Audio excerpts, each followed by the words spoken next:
ਵਾਹਿਗੁਰੂ ਸਾਹਿਬ JIO ਦੋਹਰਾ। ਸ੍ਰੀ ਗੁਰ ਪਗ ਗਿਰ ਓਟ ਮਮ, ਛੋਡੋ ਕਬਹੁ ਨ ਭੂਲ। ਵਿਗਨ ਜੇ ਪਵਨ ਸਮਾਨ ਹੈ, ਤਾਂਕੋ ਡਰ ਨਹਿ ਮੂਲ। ਵਾਹਿਗੁਰੂ ਜੀ ਕਾ ਖਾਲਸਾ, ਵਾਹਿਗੁਰੂ ਜੀ ਕੀ ਫਤਿਹ। ਗੁਰੂ ਗਰੀਬ ਨਿਵਾਜ ਅੰਤਰਜਾਮੀ ਭਗਤ ਵਤਸਲ ਕਿਰਪਾ ਦੇ ਖਜ਼ਾਨੇ,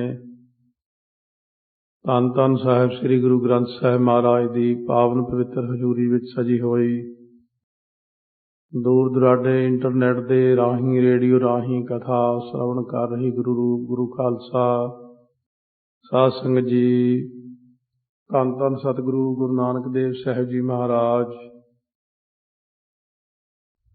ਬਹੁਤ ਹੀ ਸੁੰਦਰ ਪ੍ਰਸੰਗ, 53ਵਾਂ ਪ੍ਰਸੰਗ ਅੱਗੇ ਬਖਸ਼ਿਸ਼ ਕਰਨ ਲੱਗੇ ਹਨ। ਬੜਾ ਹੀ ਸੋਝੀ ਵਾਲਾ ਤੇ ਪਿਆਰ ਭਰਿਆ ਪ੍ਰਸੰਗ ਹੈ। ਜਿਸ ਪ੍ਰਕਾਰ ਸਤਿਗੁਰੂ ਨੇ ਕੱਲ ਵੀ ਆਪਣੇ ਤੇ ਬੜੀ ਬਖਸ਼ਿਸ਼ ਕਰਕੇ ਦੱਸਿਆ ਸੀ ਕਿ ਕਲਯੁਗ ਦੇ ਵਿੱਚ ਕੇਵਲ ਇੱਕ ਨਾਮ ਦੀ ਹੀ ਮਹਾਨਤਾ ਵੱਡੀ ਹੈ। ਪਿਛਲੇ ਯੁੱਗਾਂ ਵਿੱਚ ਸਰੀਰਕ ਬਲ ਸੀ ਲੋਕਾਂ ਪਾਸ, ਔਰ ਵੱਡੀਆਂ ਉਮਰਾਂ, ਪੈਸਾ ਹੋਣਾ, ਪਰ ਕਲਯੁਗ ਦੇ ਵਿੱਚ ਨਾ ਉਮਰ ਵੱਡੀ, ਨਾ ਬਲ, ਨਾ ਪੈਸਾ ਅਤੇ ਨਾ ਹੀ ਵਿਸ਼ੇਸ਼ ਬੁੱਧੀ ਹੈ। ਇਸ ਕਰਕੇ ਗਰੀਬ ਆਦਮੀ ਦੀ ਸਾਖੀ ਸੁਣਾਈ ਸੀ। ਅਮੀਰ ਬੰਦੇ ਨੂੰ ਖੰਡ ਦੀ ਪੁੜੀ ਦੇ ਨਾਲ ਜਵੈਣ ਖਾਣ ਨੂੰ ਕਿਹਾ ਸੀ। ਉਹਨੇ ਕਿਹਾ ਕਿ ਜਿਹੜੀ ਵੈਦ ਨੇ ਦਵਾਈ ਦਿੱਤੀ ਸੀ ਉਹਦੇ ਨਾਲ ਪੇਟ ਦਰਦ ਹਟਿਆ, ਨਾਲੇ ਵੈਦ ਨੂੰ ਖੁਸ਼ ਹੋ ਕੇ ਪੈਸੇ ਵੀ ਦੇ ਕੇ ਆਇਆ। ਪਰ ਇੱਕ ਗਰੀਬ ਆਦਮੀ ਕਹਿੰਦਾ ਮੇਰੇ ਕੋਲ ਤਾਂ ਜਵੈਣ ਖਰੀਦਣ ਨੂੰ ਵੀ ਪੈਸੇ ਨਹੀਂ ਹਨ। ਵੈਦ ਨੇ ਉਹਨੂੰ ਕੋਲੋਂ ਦਿੱਤੇ 2 ਪੈਸੇ, ਜਾਂ ਜਵੈਣ ਲੈ ਕੇ ਖਾ। ਸਤਿਗੁਰੂ ਕਹਿੰਦੇ ਇਸੇ ਤਰ੍ਹਾਂ ਹੀ ਹੁਣ ਕਲਯੁਗ ਦਾ ਸਮਾਂ ਹੈ, ਬੰਦਿਆਂ ਕੋਲ ਬੁੱਧੀ ਰੂਪੀ ਮੁੱਲ ਨਹੀਂ ਹੈ ਅਤੇ ਮਹਿੰਗੀ ਭਾਸ਼ਾ ਨੂੰ ਇਹ ਸਮਝ ਨਹੀਂ ਸਕਦੇ, ਕਠਨ ਪ੍ਰਾਣਾਯਾਮ ਕਰ ਨਹੀਂ ਸਕਦੇ। ਉਮਰਾਂ ਛੋਟੀਆਂ ਛੋਟੀਆਂ ਨੇ, ਸਰੀਰਕ ਬਲ ਘੱਟ ਨੇ, ਪੈਸਾ ਵਿਚਾਰਿਆਂ ਕੋਲ ਆਪਣੀ ਰੋਟੀ ਮਸਾਂ ਹੀ ਚੱਲਦੀ ਹੈ, ਯੱਗ ਕਰ ਨਹੀਂ ਸਕਦੇ, ਪੂਜਾ ਕਰਨ ਦਾ ਕਿਸੇ ਕੋਲ ਸਮਾਂ ਨਹੀਂ ਹੈ। ਇਸ ਕਰਕੇ ਅਕਾਲ ਪੁਰਖ ਵਾਹਿਗੁਰੂ ਨੇ ਕਲਯੁਗ ਦੇ ਜੀਵਾਂ ਨੂੰ ਸਤਿਗੁਰੂ ਦੇ ਰਾਹੀਂ ਆਪ ਹੀ ਬੁੱਧੀ ਬਖਸ਼ੀ ਹੈ, ਆਪ ਹੀ ਬਾਣੀ ਦਿੱਤੀ ਹੈ। ਜੋ ਕੁਝ ਦਿੱਤਾ ਸੋ ਗੁਰੂ ਨਾਨਕ ਦੇਵ ਜੀ ਤੋਂ ਲੈ ਕੇ 10 ਸਰੂਪਾਂ ਨੇ ਆਪ ਹੀ ਦਿੱਤਾ। ਜੀਵਾਂ ਦੇ ਪਾਸ ਕੁਝ ਵੀ ਨਹੀਂ ਹੈ। ਇੰਨਾ ਕੁਝ ਦੇਣ ਦੇ ਬਾਵਜੂਦ ਵੀ ਜੀਵ ਜਿਹੜੇ ਨੇ ਭਾਗਾਂ ਤੋਂ ਹੀਣੇ, ਜਿਹੜੇ ਉਹ ਬਿਲਕੁਲ ਹੀ ਲੈ ਨਹੀਂ ਸਕੇ। ਭਾਗਹੀਣ ਲਹਿ ਨਾ ਸਕਾ ਹੈ, ਕਿਉਂਕਿ ਕਲਯੁਗ ਦੇ ਵਿੱਚ ਬਿਲਕੁਲ ਜੀਵ ਜਿਹੜੇ ਨੇ ਇਸ ਪਾਸੇ ਨੂੰ ਬਿਲਕੁਲ ਹੀ ਮੰਦ ਬੁੱਧੀ, ਮੰਦ ਕਿਸਮਤੀ ਨੇ। ਪਰ ਫਿਰ ਵੀ ਜਿਹੜੇ ਗੁਰੂ ਦੀ ਸ਼ਰਨ ਵਿੱਚ ਆ ਜਾਂਦੇ ਨੇ, ਸਤਿਗੁਰੂ ਜੀ ਕਹਿੰਦੇ ਇੱਕ ਵਾਰ ਆ ਜਾਓ ਮੇਰੇ ਕੋਲੇ, ਚਾਹੇ ਕਿੰਨਾ ਉਮਰ ਛੋਟੀ ਕੋਈ ਨਹੀਂ, ਲੰਬੀ ਕਰ ਦਿਆਂਗੇ। ਜੇ ਪੈਸੇ ਨਹੀਂ, ਪੈਸੇ ਵੀ ਦੇ ਦਿਆਂਗੇ, ਸਰੀਰ ਦਾ ਬਲ ਵੀ ਦੇ ਦਿਆਂਗੇ, ਬੁੱਧੀ ਵੀ ਬਖਸ਼ ਦਿਆਂਗੇ। ਤੁਸੀਂ ਆ ਜਾਓ, ਨਾਮਦਾਨ ਵੀ ਦੇ ਦਿਆਂਗੇ, ਕਮਾਈ ਵੀ ਕਰਾ ਲਵਾਂਗੇ। ਆਪਣੇ ਸੇਵਕ ਕੀ ਆਪੇ ਰਾਖੈ, ਆਪੇ ਨਾਮ ਜਪਾਵੈ, ਜਹ ਜਹ ਕਾਜ ਕਿਰਤ ਸੇਵਕ ਕੀ ਤਹਾਂ ਤਹਾਂ ਉਠਾਵੈ। ਸੋ ਕਲਯੁਗ ਦੇ ਵਿੱਚ ਤਾਂ ਸਤਿਗੁਰੂ ਪਰਉਪਕਾਰ ਦਾ ਰੂਪ ਧਾਰਨ ਕਰਕੇ ਆਏ ਨੇ ਅਤੇ ਜੀਵਾਂ ਦਾ ਕਲਿਆਣ ਕਰ ਰਹੇ ਨੇ। ਹੁਣ ਇੱਕ ਐਸਾ ਸੁੰਦਰ ਪ੍ਰਸੰਗ ਜੋ ਬਖਸ਼ਿਸ਼ ਕਰ ਰਹੇ ਨੇ, ਪਹਿਲਾਂ ਗੁਰਚਰਨਾਂ ਦਾ ਮੰਗਲ ਕਰਨਗੇ। ਫਿਰ ਇੱਕ ਰਾਜਾ ਸੁਦਰਸੈਨ ਹੋਇਆ, ਬਹੁਤ ਹੀ ਇਹ ਜਿਵੇਂ ਕਹੀਏ ਵੀ ਇਸ ਪੋਥੀ ਦੇ ਉੱਤਮ ਪ੍ਰਸੰਗਾਂ ਵਿੱਚੋਂ ਹੈ। ਜਿਸ ਬੰਦੇ ਨੂੰ ਨਾਮ ਜਪਣ ਦੀ ਇੱਛਾ ਹੈ, ਬ੍ਰਹਮ ਗਿਆਨ ਦੀ ਇੱਛਾ ਹੈ, ਸੋ ਕਿਵੇਂ ਸਤਿਗੁਰੂ ਸਿੱਖ ਨੂੰ ਨਾਮਦਾਨ ਬਖਸ਼ਦੇ ਨੇ, ਕਿਵੇਂ ਕਿਰਪਾ ਕਰਦੇ ਨੇ, ਸਰਵਣ ਕਰਦੇ ਹਾਂ। ਪਿਆਰ ਸਤਿਕਾਰ ਨਾਲ ਗੱਜ ਕੇ ਆਖੋ ਸਤਿਨਾਮ ਸ੍ਰੀ ਵਾਹਿਗੁਰੂ ਸਾਹਿਬ ਜੀ। ਸਤਿਨਾਮ ਸ੍ਰੀ ਵਾਹਿਗੁਰੂ ਸਾਹਿਬ ਜੀ। ਦੋਹਰਾ ਸ੍ਰੀ ਗੁਰ ਪਗ ਗਿਰ ਓਟ ਮਮ ਛੋਡੋਂ ਕਬਹੁ ਨਾ ਭੂਲ। ਵਿਗਨ ਜੇ ਪਵਨ ਸਮਾਨ ਹੈ ਤਾਂ ਕੋ ਡਰ ਨਹਿ ਮੂਲ। ਦੋਹਰੇ ਵਿੱਚ ਕਵੀ ਜੀ ਗੁਰਚਰਨਾਂ ਦਾ ਮੰਗਲ ਕਰਦਿਆਂ ਹੋਇਆਂ ਫਰਮਾਉਂਦੇ ਨੇ ਕਿ ਸ੍ਰੀ ਸਤਿਗੁਰੂ ਮਹਾਰਾਜ ਜੀ ਦੇ ਜਿਹੜੇ ਚਰਨ ਨੇ ਇਹ ਪਹਾੜ ਵਾਂਗੂ ਮੇਰਾ ਆਸਰਾ ਨੇ। ਤੂੰ ਮੇਰੋ ਮੇਰ ਪਰਬਤ ਸੁਆਮੀ ਓਟ ਗਹੀ ਮੈਂ ਤੇਰੀ ਨਾ ਤੁਮ ਡੋਲੋ ਨਾ ਹਮ ਗਿਰਤੇ ਰੱਖ ਲੀਨੀ ਹਰ ਮੇਰੀ। ਜਿਹੜੇ ਇਹ ਜਿਹੇ ਪਹਾੜ ਵਰਗੇ ਚਰਨ ਆਸਰਾ ਦੇਣ ਵਾਲੇ ਨੇ, ਕਦੇ ਭੁੱਲ ਕੇ ਵੀ ਮੈਂ ਇਹਨਾਂ ਚਰਨਾਂ ਨੂੰ ਨਾ ਛੱਡਾਂ, ਕਿਉਂਕਿ ਵਿਘਨ ਜੋ ਚੱਲਦੇ ਨੇ ਹਵਾ ਵਾਂਗੂ ਆਉਂਦੇ ਨੇ। ਜਿਵੇਂ ਹਵਾ ਚੱਲਦੀ ਹੈ, ਪਹਾੜ ਦੇ ਉੱਤੇ ਉਹਦਾ ਕੋਈ ਅਸਰ ਨਹੀਂ ਹੁੰਦਾ। ਇਸੇ ਤਰ੍ਹਾਂ ਜਿਹੜੇ ਗੁਰੂ ਕੇ ਚਰਨ ਨੇ ਪਹਾੜ ਵਰਗੇ ਨੇ। ਜਿਹੜੇ ਵਿਘਨਾ ਰੂਪੀ ਹਵਾ ਚੱਲਦੀ ਹੈ, ਉਹ ਪਹਾੜ ਦੇ ਓਹਲੇ ਗੁਰੂ ਚਰਨਾਂ ਦੇ ਓਹਲਾ ਦਾ ਸਦਕਾ ਉਹਨਾਂ ਦਾ ਡਰ ਮੈਨੂੰ ਉੱਕਾ ਹੀ ਨਹੀਂ ਰਹਿੰਦਾ, ਕਿਉਂਕਿ ਗੁਰੂ ਦੇ ਚਰਨਾਂ ਦਾ ਮੈਨੂੰ ਓਹਲਾ ਮਿਲ ਗਿਆ। ਜੋ ਪਈ ਕਹਿ ਬਾਲਾ ਸ੍ਰੀ ਅੰਗਦ ਸੁਣੀਐ। ਸ੍ਰੀ ਖਡੂਰ ਸਾਹਿਬ ਵਿਖੇ ਇਹ ਕਥਾ ਭਾਈ ਬਾਲਾ ਜੀ ਗੁਰੂ ਅੰਗਦ ਦੇਵ ਮਹਾਰਾਜ ਨੂੰ ਸੁਣਾ ਰਹੇ ਨੇ ਅੱਗੇ ਸੰਗਤਾਂ ਵਿੱਚ ਕਿ ਮਹਾਰਾਜ ਜੀ ਹੁਣ ਅੱਗੇ ਇਹ ਪ੍ਰਸੰਗ ਸੁਣੋ ਜੀ। ਗੁਰ ਇਤਿਹਾਸ ਸਰਬ ਸੁਭ ਗੁਨੀਐ। ਕਿ ਗੁਰੂ ਦਾ ਇਤਿਹਾਸ ਜਿਹੜਾ ਹੈ ਸਾਰਾ ਹੀ ਬੜਾ ਸੋਹਣਾ ਹੁੰਦਾ ਹੈ। ਗੁਰੂ ਸਾਹਿਬ ਨੇ ਥਾਂ ਥਾਂ ਜਾ ਕੇ ਜਿਵੇਂ ਸਿੱਖਿਆ ਦਿੱਤੀ ਹੈ। ਨਾਰਦ ਸੋ ਮਿਲ ਕਰ ਤਿਹ ਕਾਲਾ। ਨਾਰਦ ਮੁਨੀ ਦੇ ਨਾਲ ਮਿਲ ਕਰਕੇ ਉਸ ਸਮੇਂ ਆਗੇ ਗਵਨੇ ਦੀਨ ਦਿਆਲਾ। ਦੀਨ ਗਰੀਬਾਂ ਦੇ ਉੱਤੇ ਦਇਆ ਕਰਨ ਵਾਲੇ ਸਤਿਗੁਰੂ ਫਿਰ ਅੱਗੇ ਚਲੇ ਗਏ। ਸਿੰਧ ਵਿਖੇ ਟਾਪੂ ਇੱਕ ਆਵਾ। ਸੋ ਸਿੰਧ ਦੇ ਵਿੱਚ ਇੱਕ ਟਾਪੂ ਆਉਂਦਾ ਹੈ। ਦੇਸ ਵਿਸਿਹਰ ਜਾਕੋ ਨਾਵਾ। ਸੋ ਜਿਸ ਦਾ ਨਾਮ ਹੈ ਬਿਸਿਹਰ ਦੇਸ਼ ਕਰਕੇ ਜਿਸ ਪ੍ਰਕਾਰ ਇਹ ਹੈ ਕਿ ਤਵਾਰੀਖ ਖਾਲਸਾ ਦੇ ਕਰਤਾ ਨੇ ਝੰਡਾ ਵਾਢੀ ਦੇ ਸੁਦਰਸੈਨ ਦਾ ਮਿਲਾਪ ਮਣੀਪੁਰ ਦੀ ਤਦੋਂ ਰਾਜਧਾਨੀ ਸੀ ਅਸੀਮ ਫਲ ਵਿੱਚ ਲਿਖਿਆ। ਸੋ ਇਸ ਤੋਂ ਜਾਪਦਾ ਕਿ ਬਿਸਿਹਰ ਦੇਸ਼ ਤੋਂ ਇਹ ਇਲਾਕਾ ਮੁਰਾਦ ਹੈ। ਕਈਆਂ ਦੇ ਖਿਆਲ ਈਰਾਨ ਦੇ ਬੁਸ਼ਾਇਰ ਤੇ ਯੂਪੀ ਦੀ ਰਿਆਸਤ ਰਾਮਪੁਰ ਬੁਸ਼ਾਇਰ ਵੱਲ ਵੀ ਜਾਂਦੇ ਨੇ, ਪਰ ਅੱਗੇ ਚੱਲ ਕੇ ਸਵਰਨਦੀਪ ਦਾ ਜ਼ਿਕਰ ਹੈ, ਉਹ ਸੋਨਦੀਪ ਟਾਪੂ ਤੋਂ ਮੁਰਾਦ ਹੈ ਜੋ ਮਣੀਪੁਰ ਤੋਂ ਹੇਠਾਂ ਬ੍ਰਹਮਪੁੱਤਰ ਦੇ ਮੁਹਾਣੇ ਤੇ ਪੂਰਬ ਰੁਖ ਨੂੰ ਹੈ। ਇਸ ਹਿਸਾਬ ਬਿਸਿਹਰ ਦੇਸ਼ ਉਸੇ ਪਾਸੇ ਮਣੀਪੁਰ ਵੱਲ ਹੀ ਸਹੀ ਹੁੰਦਾ ਹੈ। ਪ੍ਰਾਤਮ ਜਨਮ ਸਾਖੀ ਵਿੱਚ ਝੰਡੇ ਨੂੰ ਜੁਗਾਵਲੀ ਮਿਲੀ ਨਗਰ ਛੁਟਕਾਟਕਾ ਚਿਟਾਗਾਂਗ ਦਾ ਵਿਗੜਿਆ ਨਾਮ ਮਾਲੂਮ ਦਿੰਦਾ। ਸੋ ਵਿਚਰਦਿਆਂ ਸਾਨੂੰ ਵੀ ਐਸੀਆਂ ਥਾਵਾਂ ਤੇ ਜਾਣ ਦਾ ਮੌਕਾ ਮਿਲਿਆ ਹੈ। ਸੋ ਕਲਕੱਤੇ ਤੋਂ 500 ਕਿਲੋਮੀਟਰ ਤੇ ਪੈਂਦਾ ਖੜਗਪੁਰ। ਸੋ ਖੜਗਪੁਰ ਤੋਂ ਮੈਂ ਜਦੋਂ 60 ਕਿਲੋਮੀਟਰ ਥਾਂ ਪੈਂਦਾ ਵੈਸੇ, ਜਿੱਥੇ ਉੱਥੇ ਸੰਗਤ ਦੱਸਦੀ ਹੈ ਗੁਰੂ ਨਾਨਕ ਸਾਹਿਬ ਦਾ ਸਥਾਨ ਹੈ। ਤੋ ਉੱਥੇ ਦਾਸ ਕਥਾ ਵੀ ਕਰਕੇ ਆਇਆ ਇੱਕ ਵਾਰੀ, ਤੇ ਇਸ ਕਰਕੇ ਆਪੋ ਆਪਣਾ ਅੰਦਾਜ਼ਾ ਹੁੰਦਾ ਸਾਰਿਆਂ ਦਾ। ਉੱਥੇ ਹੁਣ ਨਿਰਮਲੇ ਸੰਤਾਂ ਦਾ ਸਥਾਨ ਹੈ। ਚਾਰੇ ਪਾਸੇ ਬਹੁਤ ਜ਼ਿਆਦਾ ਜ਼ਮੀਨ ਗੁਰੂ ਘਰ ਦੇ ਨਾਂ ਤੇ ਹੈ। ਉੱਥੇ ਲੋਕ ਆਲੂ ਦੀ ਖੇਤੀ ਜ਼ਿਆਦਾ ਕਰਦੇ ਹੈ। ਉੱਥੇ ਗੁਰੂ ਘਰ ਦੇ ਵਿੱਚੋਂ ਹੀ ਇੱਕ ਚਸ਼ਮਾ ਫੁੱਟ ਕੇ ਪਾਣੀ ਵੀ ਜਾਂਦਾ ਹੈ। ਉੱਥੇ ਕੋਈ ਜ਼ਮੀਨ ਤੇ ਕਬਜ਼ਾ ਨਹੀਂ ਕਰ ਸਕਦਾ, ਆਲੂ ਬੀਜ ਕੇ ਵੇਚ ਸਕਦਾ। ਜੇ ਕੋਈ ਬੰਦਾ ਉੱਥੇ ਕਬਜ਼ਾ ਕਰਦਾ ਉਹ ਚੜ੍ਹਾਈ ਕਰ ਜਾਂਦਾ। ਇਸ ਕਰਕੇ ਡਰਦੇ ਉੱਥੇ ਲੋਕ ਕਬਜ਼ਾ ਨਹੀਂ ਕਰਦੇ ਹਨ। ਤੇ ਇਸ ਤਰ੍ਹਾਂ ਉਹ ਥਾਂ ਦਾ ਨਾਂ ਜਦੋਂ ਵੀ ਯਾਦ ਆ ਗਿਆ ਮੈਂ ਦੱਸਾਂਗਾ ਕਿ ਕਿਹੜਾ ਥਾਂ ਹੈ ਉਹ। ਸੋ ਖੜਗਪੁਰ ਤੋਂ 60 ਕਿਲੋਮੀਟਰ ਦੇ ਏਰੀਏ 'ਚ ਹੈ, ਪਿੰਡਾਂ ਦੇ ਵਿੱਚ ਜਾ ਕੇ, ਜਿੱਥੇ ਝੰਡੇ ਵਾਢੀ ਦੀ ਕਲਿਆਣ, ਸੁਧਰ ਸੈਨ ਦੀ ਕਲਿਆਣ ਗੁਰੂ ਮਹਾਰਾਜ ਨੇ ਕੀਤੀ ਹੈ।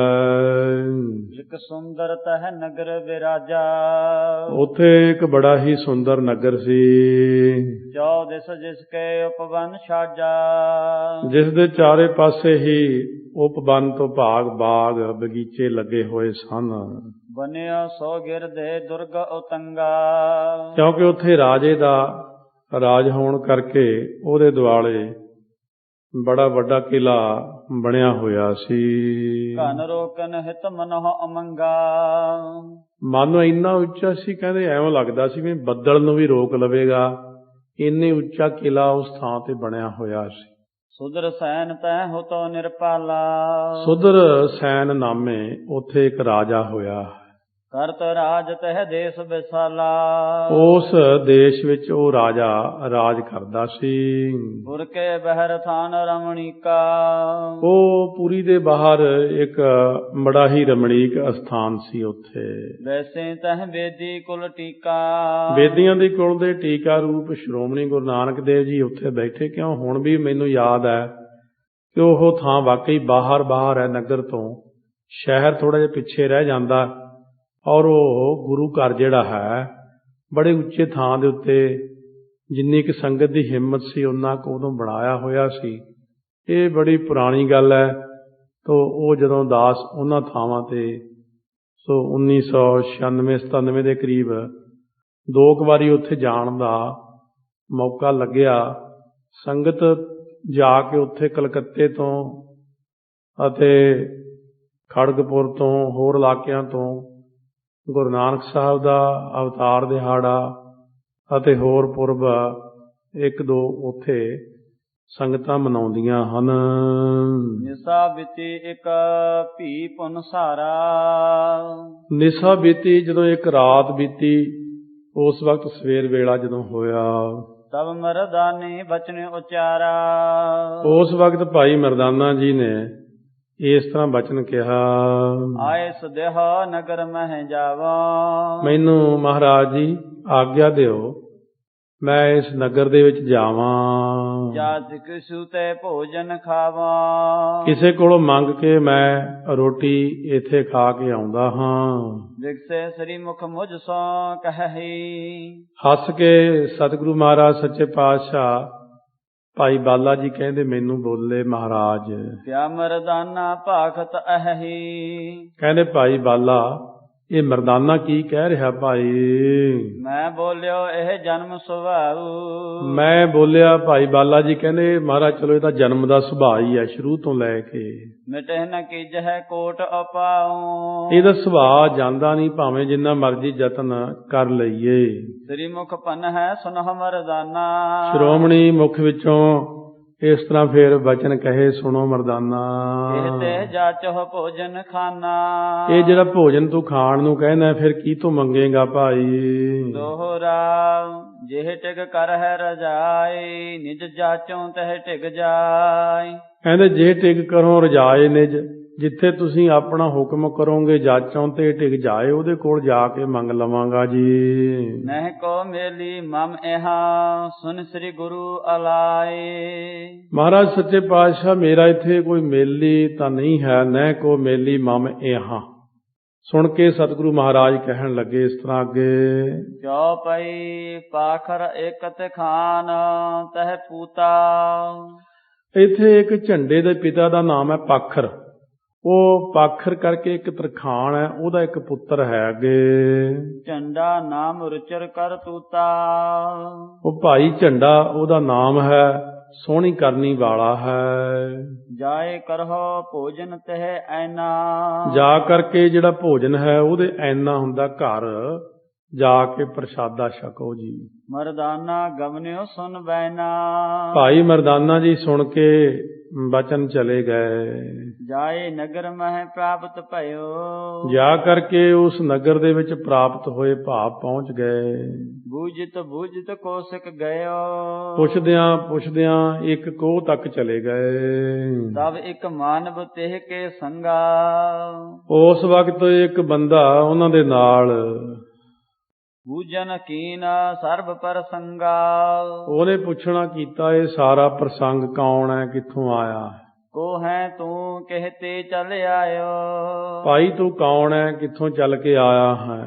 ਕੌਣ ਵਰਨ ਅਬ ਕਹਾਂ ਸਦਾਇਓ। ਤੇਰਾ ਵਰਨ ਜਾਤ ਗੋਤ ਕੀ ਹੈ ਤੇ ਕਿੱਧਰ ਨੂੰ ਜਾ ਰਿਹਾ ਹੈ? ਸੁਨ ਮਰਦਾਨੇ ਵਾਕ ਅਲਾਇਆ। ਸੁਣ ਕੇ ਭਾਈ ਮਰਦਾਨਾ ਜੀ ਨੇ ਇਸ ਤਰ੍ਹਾਂ ਵਾਕ ਕਹੇ। ਝੰਡੇ ਕੇ ਕਰ ਦੇਹੋ ਬਤਾਇਆ। ਕਹਿੰਦੇ ਭਾਈ ਤੂੰ ਮੈਨੂੰ ਇਉਂ ਦੱਸ ਦੇ ਵੀ ਇੱਥੇ ਜਿਹੜਾ ਝੰਡਾ ਬਾਢੀ ਹੈ, ਬਾਢੀ ਨਾਮ ਤਰਖਾਣ ਦਾ ਹੁੰਦਾ ਹੈ। ਭਾਈ ਵੀਰ ਸਿੰਘ ਨੇ ਵੀ ਇਹ ਬੜਾ ਸੋਹਣਾ ਪ੍ਰਸੰਗ ਲਿਖਿਆ ਗੁਰੂ ਨਾਨਕ ਚਮਤਕਾਰ ਦੇ ਵਿੱਚ। ਕਹਿੰਦੇ ਵੀ ਭਾਈ ਝੰਡੇ ਦਾ ਘਰ ਦੱਸ ਦੇ ਕਿੱਥੇ ਹੈ। ਦੋਹਰਾ ਬੂਝ ਲਿਉਂਗੋ ਸੋ ਹਮੈ ਜਾਏ ਜੋ ਤਿਹ ਕੇ ਪਾਸ। ਉਹ ਫਿਰ ਮੈਂ ਆਪੇ ਪੁੱਛ ਲਵਾਂਗਾ, ਸੋ ਜੋ ਉਹਦੇ ਕੋਲ ਜਾ ਕੇ ਮੈਂ ਪੁੱਛਣਾ ਹੈ। ਇੰਦਰ ਸੈਨ ਸੁਨ ਲੈ ਚਲਾ ਜਿਹਠਾ ਹੋ ਤੋ ਆਵਾਸ। ਉਹ ਜਿਹੜਾ ਬੰਦਾ ਰਸਤੇ 'ਚ ਮਿਲਿਆ ਸੀ ਉਹ ਇੰਦਰ ਸੈਨ ਸੀ ਅਸਲ ਵਿੱਚ, ਇੱਥੋਂ ਦੇ ਰਾਜੇ ਸੁਦਰ ਸੈਨ ਦਾ। ਸੋ ਇਸ ਤਰੀਕੇ ਨਾਲ ਉਹ ਰਿਸ਼ਤੇਦਾਰ ਸੀ। ਚੌਪਈ ਝੰਡਾ ਮੰਜੀ ਬੁਨਤ ਨਿਕੇਤੂ। ਭਾਈ ਝੰਡਾ ਆਪਣੇ ਘਰੇ ਮੰਜੀ ਬੁਣ ਰਿਹਾ ਸੀ। ਦੇਖ ਉਠਿਓ ਤਿਨ ਆਦਰ ਹੇਤੂ। ਜਦੋਂ ਉਹਨਾਂ ਨੂੰ ਆਇਆ ਦੇਖਿਆ ਇੱਕਦਮ ਉੱਠ ਕੇ ਬੜੇ ਸਤਿਕਾਰ ਨਾਲ ਖੜਾ ਹੋ ਗਿਆ। ਪੂਰਨ ਸੁੰਦਰ ਮੰਚ ਡਸਾਇਓ। ਪੂਰਨ ਹੁੰਦਾ ਛੇਤੀ ਹੀ ਸੁੰਦਰ ਜਿਹੜਾ ਮੰਜਾ ਡਾਉਣਾ ਕੀਤਾ ਹੈ। ਅਦਕ ਭਾਉ ਕਰ ਤਿਸੈ ਵਸਾਇਓ। ਬਹੁਤਾ ਹੀ ਜ਼ਿਆਦਾ ਭਾਉ ਪ੍ਰੇਮ ਕਰਕੇ ਉਹਨੂੰ ਬਿਠਾਇਆ ਹੈ। ਇੰਦਰ ਸੈਨ ਪੁਨ ਬੈਨ ਉਚਾਰਾ। ਇੰਦਰ ਸੈਨ ਨੇ ਉਸ ਵਕਤ ਇਸ ਤਰ੍ਹਾਂ ਬਚਨ ਕਿਹਾ ਹੈ। ਖੋਜਤ ਫਿਰਤ ਆਵਾਸ ਤੁਮਾਰਾ। ਮੈਂ ਜੀ ਇਹ ਲੈ ਕੇ ਆਇਆ ਜਿਹੜੇ ਬੰਦੇ ਨੂੰ, ਇਹ ਤੁਹਾਡਾ ਘਰ ਭਾਲਦਾ ਫਿਰਦਾ ਸੀ। ਬੂਝ ਰਹਿਓ ਹਾਂ ਸਰਬ ਪ੍ਰਸੰਗਾ। ਮੈਂ ਇਹਨੂੰ ਸਾਰਾ ਪ੍ਰਸੰਗ ਪੁੱਛਿਆ। ਮੋਹਿ ਨਾ ਬਤਾਇਓ ਆਨਿਓ ਸੰਗਾ। ਮੈਨੂੰ ਨਹੀਂ ਦੱਸਿਆ ਇਹਨਾਂ ਨੇ ਵੀ ਇਹ ਕੌਣ ਹੈ, ਕਿੱਥੋਂ ਆਏ ਨੇ, ਮੈਨੂੰ ਕੁਛ ਨਹੀਂ ਦੱਸਿਆ ਹੈ। ਜਾਂ ਕੋ ਹੈ ਕੁਛ ਹਾਉ ਤੁਝ ਸੋ ਕਾਮਾ। ਇਸ ਕਰਕੇ ਕਹਿੰਦਾ ਮੈਨੂੰ ਤਾਂ ਝੰਡੇ ਨਾਲ ਹੀ ਮਿਲਾ ਦੇ, ਮੈਨੂੰ ਉਹਨੂੰ ਹੀ ਕੰਮ ਹੈ ਤੇ ਤੈਨੂੰ ਨਹੀਂ ਮੈਂ ਦੱਸਣੀ ਗੱਲ। ਜਾਂ ਤੇ ਚੱਲ ਆਵਾਂ ਤੁਝ ਧਾਮਾ। ਇਸ ਕਰਕੇ ਮੈਂ ਇਹਨੂੰ ਤੁਹਾਡੇ ਘਰ ਲੈ ਆਇਆ ਹਾਂ। ਬੂਝਤ ਝੰਡਾ ਕਹਿਤੇ ਆਇਓ। ਝੰਡੇ ਭਾਈ ਨੇ ਪੁੱਛਿਆ ਵੀ ਕਿੱਥੋਂ ਆਏ ਹੋ? ਕੌਣ ਨਾਮ ਕੋ ਵਰਨ ਸੁਹਾਇਓ। ਕੌਣ ਨਾਮ ਕੀ ਜਾਤੀ ਹੈ ਤੁਹਾਡੀ? ਦੋਹਰਾ ਮਰਦਾਨਾ ਮਮ ਨਾਮ ਹੈ ਵਰਨ ਮਰਾਸੀ ਜਾਨ। ਮੇਰਾ ਨਾਮ ਹੈ ਭਾਈ ਮਰਦਾਨਾ ਤੇ ਵਰਨ ਮੇਰਾ ਜਾਤ ਗੋਤ ਸਭ ਮਰਾਸੀ ਹੈ, ਜਾਨਣਾ ਕਰੋ। ਤੁਮਰੇ ਨਿਕਟ ਪਠਾਇਓ ਸ੍ਰੀ ਨਾਨਕ ਗੁਣ ਖਾਨ। ਮੈਨੂੰ ਤੁਹਾਡੇ ਕੋਲ ਸ੍ਰੀ ਗੁਰੂ ਨਾਨਕ ਦੇਵ ਮਹਾਰਾਜ ਨੇ ਭੇਜਿਆ ਹੈ। ਚੌਪਈ ਝੰਡਾ ਕਹਿ ਨਾ ਹੋਂ ਕਬ ਜਾਣਤ। ਭਾਈ ਝੰਡਾ ਕਹਿਣ ਲੱਗਿਆ ਮੈਂ ਤਾਂ ਉਹਨਾਂ ਨੂੰ ਜਾਣਦਾ ਨਹੀਂ ਹਾਂ। ਜਿਹ ਕੋ ਨਾਨਕ ਨਾਮ ਬਖਾਨਤ। ਜਿਨ੍ਹਾਂ ਦਾ ਤੁਸੀਂ ਨਾਮ ਲੈਂਦੇ ਹੋ ਗੁਰੂ ਨਾਨਕ ਸਾਹਿਬ। ਆਗੇ ਸੁਨਾ ਨਾ ਦੇਖਾ ਕਬ ਹੀ। ਨਾ ਮੈਂ ਅੱਗੇ ਸੁਣਿਆ ਨਾ ਕਦੇ ਦੇਖਿਆ ਉਹਨਾਂ ਨੂੰ। ਤੁਮਨੇ ਨਾਮ ਸੁਨਾਵਾ ਅਬ ਹੀ। ਇਹ ਨਾਮ ਮੈਂ ਪਹਿਲੀ ਵਾਰ ਸੁਣ ਰਿਹਾ ਹਾਂ। ਤੂੰ ਨਹਿ ਜਾਣਤ ਸੋ ਤੁਝ ਜਾਣ ਹੈ। ਸੋ ਕਹਿੰਦੇ ਤੂੰ ਨਹੀਂ ਜਾਣਦਾ ਝੰਡਿਆ, ਉਹ ਤੈਨੂੰ ਜਾਣਦੇ ਹਨ। ਚਲੋ ਹਜ਼ੂਰ ਲੈ ਪਹਿਚਾਨ ਹੈ। ਚੱਲ ਹਜ਼ੂਰੀ ਚੱਲ, ਉਹਨਾਂ ਦੇ ਕੋਲੇ ਚੱਲ, ਉਹ ਤੈਨੂੰ ਪਛਾਣਦੇ ਨੇ, ਤੂੰ ਉਹਨਾਂ ਨੂੰ ਪਛਾਣ ਲਏਗਾ। ਜੇ ਪਛਾਣ ਤੋ ਮੁਝੇ ਪਠਾਵਾ। ਸੋ ਜੋ ਪਛਾਣ ਤੋ ਮੁਝੇ ਪਠਾਵਾ, ਜੇ ਪਛਾਣ ਸੀ ਤਾਈਓ ਮੈਨੂੰ ਭੇਜਿਆ ਤੇਰਾ ਨਾਂ ਦੱਸ ਕੇ। ਬਿਨ ਜਾਣੇ ਸੁਧ ਕਿਹ ਕੋ ਆਵਾ। ਹੁਣ ਬਿਨਾਂ ਜਾਣਿਆ ਕਿਹਨੂੰ ਖਬਰ ਹੁੰਦੀ ਕਿਸੇ ਦੀ। ਸੁਨ ਇਵ ਝੰਡਾ ਬੁੱਧ ਵਸੇਖਾ। ਸੁਣ ਕਰਕੇ ਭਾਈ ਝੰਡਾ ਜੀ ਇਸ ਤਰ੍ਹਾਂ ਬਹੁਤ ਵਿਸ਼ੇਸ਼ ਬੁੱਧੀ ਵਾਲੇ। ਬੂਝਤ ਕੋ ਸਰੀਰ ਤਿਨ ਵੇਖਾ। ਕਹਿੰਦੇ ਉਹਨਾਂ ਦੇ ਸਰੀਰ ਦੇ ਉੱਤੇ ਭਲਾਂ ਦੀ ਲਿਬਾਸ ਕਿਹਾ ਜਾ ਪਾਇਆ ਹੋਇਆ ਹੈ। ਜਿਸ ਪ੍ਰਕਾਰ ਕੀ ਹਵੈ ਤਿਨ ਰੀਤਾ। ਜਿਸ ਤਰ੍ਹਾਂ ਦੀ ਉਹਨਾਂ ਦੀ ਜਿਹੜੀ ਰੀਤ ਹੈ ਉਹ ਦੱਸੋ। ਲੈ ਗਮਨੋ ਤਸ ਭੇਟ ਸਪ੍ਰੀਤਾ। ਫਿਰ ਮੈਂ ਇਸ ਤਰ੍ਹਾਂ ਨਾ ਵੀ ਜਿਹੇ ਜੇ ਲਿਬਾਸ ਹੁੰਦਾ ਬੰਦਾ ਮਿਲਣ ਜਾਂਦਾ ਫਿਰ ਉਹੀ ਜੀ ਭੇਟਾ ਲੈ ਜਾਂਦਾ ਹੁੰਦਾ। ਪੁਨ ਮਰਦਾਨੇ ਬੈਨ ਅਲਾਇਆ। ਭਾਈ ਮਰਦਾਨਾ ਜੀ ਨੇ ਇਸ ਤਰ੍ਹਾਂ ਫਿਰ ਬਚਨ ਕਿਹਾ। ਜਗ ਮਹਿ ਨਾਨਕ ਤਪਾ ਕਹਾਇਆ।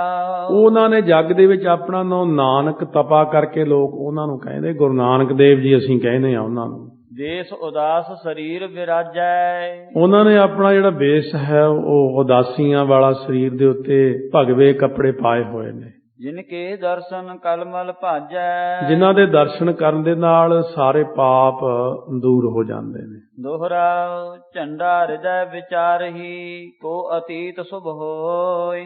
ਭਾਈ ਝੰਡਾ ਜੀ ਨੇ ਮਨ ਦੇ ਅੰਦਰ ਵਿਚਾਰਿਆ, ਕੋਈ ਸੰਤ ਮਹਾਤਮਾ ਹਨ ਬੈਰਾਗੀ, ਅਸਨ ਕਰਨ ਐਸ ਦਈ ਸਦਨ ਅੰਗਨਾ ਜੋਇ। ਉਹਨੇ ਆਪਣੇ ਘਰ ਦੇ ਵਿੱਚ ਇਸਤਰੀ ਨੂੰ ਕਿਹਾ, ਬਈ ਫਿਰ ਇਉਂ ਕਰ, ਮਹਾਤਮਾ ਆਏ ਨੇ, ਪ੍ਰਸ਼ਾਦਾ ਤਿਆਰ ਕਰੋ, ਇਹ ਫਿਰ ਅਸੀਂ ਉਹਨਾਂ ਨੂੰ ਪ੍ਰਸ਼ਾਦਾ ਛਕਾਵਾਂਗੇ। ਚੌਪਈ ਇੰਦਰ ਸੈਨ ਨਿਜ ਸਦਨ ਸਿਧਾਰਾ। ਇੰਦਰ ਸੈਨ ਭਾਈ ਫਿਰ ਜਿਹੜਾ ਸੀ ਉਹ ਰਾਜੇ ਦਾ ਰਿਸ਼ਤੇਦਾਰ, ਉਹ ਫਿਰ ਆਪਣੇ ਘਰ ਚਲਿਆ ਗਿਆ। ਝੰਡਾ ਉਪਮਨ ਵਿਖੈ ਪਧਾਰਾ। ਝੰਡਾ ਜਿਹੜਾ ਭਾਈ ਸੀ ਉਹ ਬਾਗ ਦੇ ਵਿੱਚ ਗਿਆ।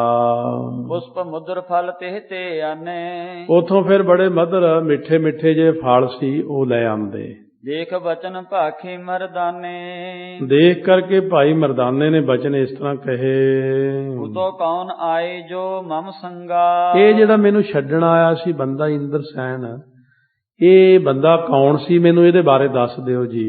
ਸੁਭ ਸੁਭਾਏ ਜਨ ਰੁਚਰ ਅਨੰਗਾ। ਬੰਦਾ ਬਹੁਤ ਵਧੀਆ ਸੀ ਇਹ, ਕਿਉਂਕਿ ਬੜਾ ਸੁੰਦਰ ਵੀ, ਸੋਹਣਾ ਵੀ ਤੇ ਸਿਆਣਾ ਵੀ, ਗੁਰਮੁਖ ਜਿਹਾ ਲੱਗਦਾ ਬੰਦਾ। ਕੌਣ ਸੀ ਇਹ? ਮੁਝ ਕੋ ਤੁਮਰੇ ਧਾਮ ਲਿਆਵਾ। ਫਿਰ ਇੰਨਾ ਚੰਗਾ ਦੇਖਿਆ ਸੁਭਾਅ, ਕੱਪੜੇ ਤਾਂ ਬੜੇ ਸੋਹਣੇ ਅਮੀਰਾਂ ਵਾਲੇ ਪਾਏ ਸੀ, ਫਿਰ ਮੈਨੂੰ ਤੁਹਾਡੇ ਘਰ ਲੈ ਆਇਆ। ਦੇਖੋ ਮੁਦਰ ਗਿਰਾ ਕਹਿ ਸੁਖ ਉਪਜਾਵਾ। ਫਿਰ ਇੰਨੀ ਮਿੱਠੀ ਬੋਲੀ ਬੋਲਦਾ ਸੀ ਵੀ ਉਹਦੀ ਬੋਲੀ ਵਿੱਚ ਹੀ ਮੈਨੂੰ ਮਿਠਾਸ ਨਜ਼ਰ ਆਈ, ਬੜਾ ਮਨ ਨੂੰ ਆਨੰਦ ਜਿਹਾ ਆਇਆ ਹੈ। ਝੰਡਾ ਕਹੈ ਨਗਰ ਨਿਰਪਜੋ।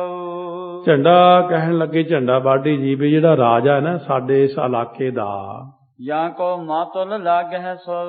ਉਹ ਜਿਹੜਾ ਹੈ ਨਾ ਬੰਦਾ ਆਇਆ ਸੀ, ਇਹ ਉਹਦਾ ਮਾਮਾ ਸੀ ਤੇਰੇ ਨਾਲ, ਇਹ ਰਾਜੇ ਦਾ ਮਾਮਾ ਸੀ ਜਿਹੜਾ ਨਾਲ ਆਇਆ ਸੀ ਤੇਰੇ। ਮੁਝ ਸੋ ਪ੍ਰੀਤ ਕਰਹਿ ਅਧਿਕਾਈ। ਇਹ ਕਿਉਂਕਿ ਭਗਤੀ ਵਿੱਚ ਬਹੁਤ ਜ਼ਿਆਦਾ ਅੱਗੇ ਲੰਘਿਆ ਹੋਇਆ, ਮੇਰੇ ਨਾਲ ਬਹੁਤ ਪਿਆਰ ਕਰਦਾ ਹੈ। ਕਰਤ ਭਗਤ ਹੋਵਤ ਇਕ ਥਾਈ। ਕਿਉਂਕਿ ਅਸੀਂ ਇਕੱਠੇ ਬਹਿ ਕੇ ਸਿਮਰਨ ਕਰਦੇ ਹਾਂ ਆਪਸ ਵਿੱਚ। ਇਹ ਜਿਹੜੀ ਬੋਲੀ ਤੋਂ ਪਤਾ ਲੱਗਦਾ ਇੰਦਰ ਸੈਨ, ਸੁਦਰ ਸੈਨ, ਇਹ ਸੈਨ ਅੱਖਰ ਹੁੰਦੇ ਬੰਗਾਲ ਵਿੱਚ ਹਨ। ਪ੍ਰਭ ਕੋ ਸੋ ਜਸ ਗਾਏ ਕਰ ਪ੍ਰੇਮਾ। ਸੋ ਇਸ ਤਰ੍ਹਾਂ ਪ੍ਰਭੂ ਦਾ ਜਸ ਅਸੀਂ ਇਕੱਠੇ ਬਹਿ ਕੇ ਪ੍ਰੇਮ ਨਾਲ ਗਾਉਂਦੇ ਹਾਂ। ਹਵਾਏ ਇਕਾਂਤ ਹੈ ਹਮਰੋ ਨੇਮਾ। ਅਸੀਂ ਕੀ ਕਰਦੇ ਹਾਂ ਨਾ, ਇਕਾਂਤ ਵਿੱਚ ਬਹਿ ਕੇ ਬਾਹਰ ਨਾ ਭਜਨ ਬੰਦਗੀ ਕਰਦੇ ਹਾਂ, ਸਾਡਾ ਨਿਯਮ ਹੈ। ਕਰ ਵਿਚਾਰ ਆਤਮ ਅਭਿਆਸਾ। ਫਿਰ ਅਸੀਂ ਬਹਿ ਕੇ ਆਤਮਿਕ ਅਭਿਆਸ ਕਰਦੇ ਹਾਂ ਕਿ ਆਤਮਾ ਕੀ ਹੈ, ਇਹ ਬੰਦਾ ਕੀ ਹੈ, ਕਿੱਥੋਂ ਆਏ ਹੈ, ਕਿੱਥੇ ਜਾਣਾ ਹੈ, ਸਾਨੂੰ ਸਾਡਾ ਭਲਾ ਕਿਵੇਂ ਹੋਵੇਗਾ। ਔਰ ਮਦ ਬਿਰਧ ਹੈ ਅਦ ਕੋ ਹੁਲਾਸਾ। ਫਿਰ ਸਾਡੇ ਮਨ ਦੇ ਅੰਦਰ ਬਹੁਤ ਆਨੰਦ ਵੱਧਦਾ ਹੈ। ਸੁਨ ਮਰਦਾਨੇ ਬਚਨ ਉਚਾਰੇ। ਸੁਣ ਕੇ ਭਾਈ ਮਰਦਾਨਾ ਜੀ ਨੇ ਬਚਨ ਕਹੇ, ਧੰਨ ਸੰਤ ਤੁਮ ਪ੍ਰਭ ਕੇ ਪਿਆਰੇ। ਧੰਨੋ ਸੰਤ ਜੀ, ਧੰਨੋ ਇੰਦਰ ਸੈਨ, ਧੰਨੋ ਤੁਸੀਂ ਜੀ, ਤੁਸੀਂ ਤਾਂ ਰੱਬ ਦੇ ਪਿਆਰੇ ਨਿਕਲੇ, ਤੁਸੀਂ ਤਾਂ ਬੜੇ ਭਜਨੀਕ ਲੱਗਦੇ ਹੋ। ਧਰ ਔਰ ਸੁਮਤ ਭਗਤ ਮਨ ਰੰਗੇ। ਤੁਹਾਡੇ ਮਨ 'ਚ ਰੱਬ ਨੇ ਕਿੰਨੀ ਸਮਤ ਬਖਸ਼ੀ ਆ ਕਿ ਭਗਤੀ ਦਾ ਰੰਗ ਚੜਿਆ ਹੋਇਆ ਤੁਹਾਨੂੰ। ਦਿਲ ਕਹਿ ਕਰੋ ਸਦਾ ਸਤ ਸੰਗੇ। ਆ ਫਿਰ ਤੁਸੀਂ ਮਿਲ ਕੇ ਦੇਖੋ ਕਿੰਨਾ ਚੰਗਾ ਕਰਦੇ ਹੋ ਕਿ ਸਤ ਸੰਗਤ ਕਰਦੇ ਹੋ। ਅਬ ਜੇ ਭਇਓ ਤਿਆਰ ਆਹਾਰਾ। ਆ ਜੇ ਹੁਣ ਪ੍ਰਸ਼ਾਦਾ ਤਿਆਰ ਹੋ ਗਿਆ ਹੈ, ਲੈ ਕਰ ਚਲੋ ਨਾ ਕਰੋ ਅਵਾਰਾ। ਫਿਰ ਲੈ ਕੇ ਜਲਦੀ ਚੱਲੀਏ, ਆਪਾਂ ਦੇਰ ਨਾ ਲਾਈਏ। ਸੁਣ ਕਰ ਝੰਡਾ ਭਇਓ ਤਿਆਰਾ। ਸੁਣ ਕੇ ਭਾਈ ਝੰਡਾ ਤਿਆਰ ਹੋ ਗਿਆ। ਲੈ ਭੋਜਨ ਕੋ ਬਹਿਰ ਪਧਾਰਾ। ਲੈ ਕਰਕੇ ਉਹ ਭੋਜਨ ਪ੍ਰਸ਼ਾਦਾ ਬਾਹਰ ਗਏ। ਅਸਨ ਚੰਗੇਰ ਸੀਸ ਪਰ ਧਰ ਕੇ। ਸੋ ਜਿਹੜਾ ਪ੍ਰਸ਼ਾਦੇ ਵਾਲਾ ਸੀ ਟੋਕਰਾ, ਉਹ ਸਿਰ ਦੇ ਉੱਤੇ ਰੱਖ ਕੇ ਲੈ ਕੇ ਗਏ। ਗਮਨਿਓ ਤੇ ਕੋ ਅਗਰਜ ਕਰਕੇ। ਭਾਈ ਮਰਦਾਨਾ ਜੀ ਨੂੰ ਅੱਗੇ ਕਰ ਲਿਆ ਤੇ ਚੱਲੇ ਹਨ।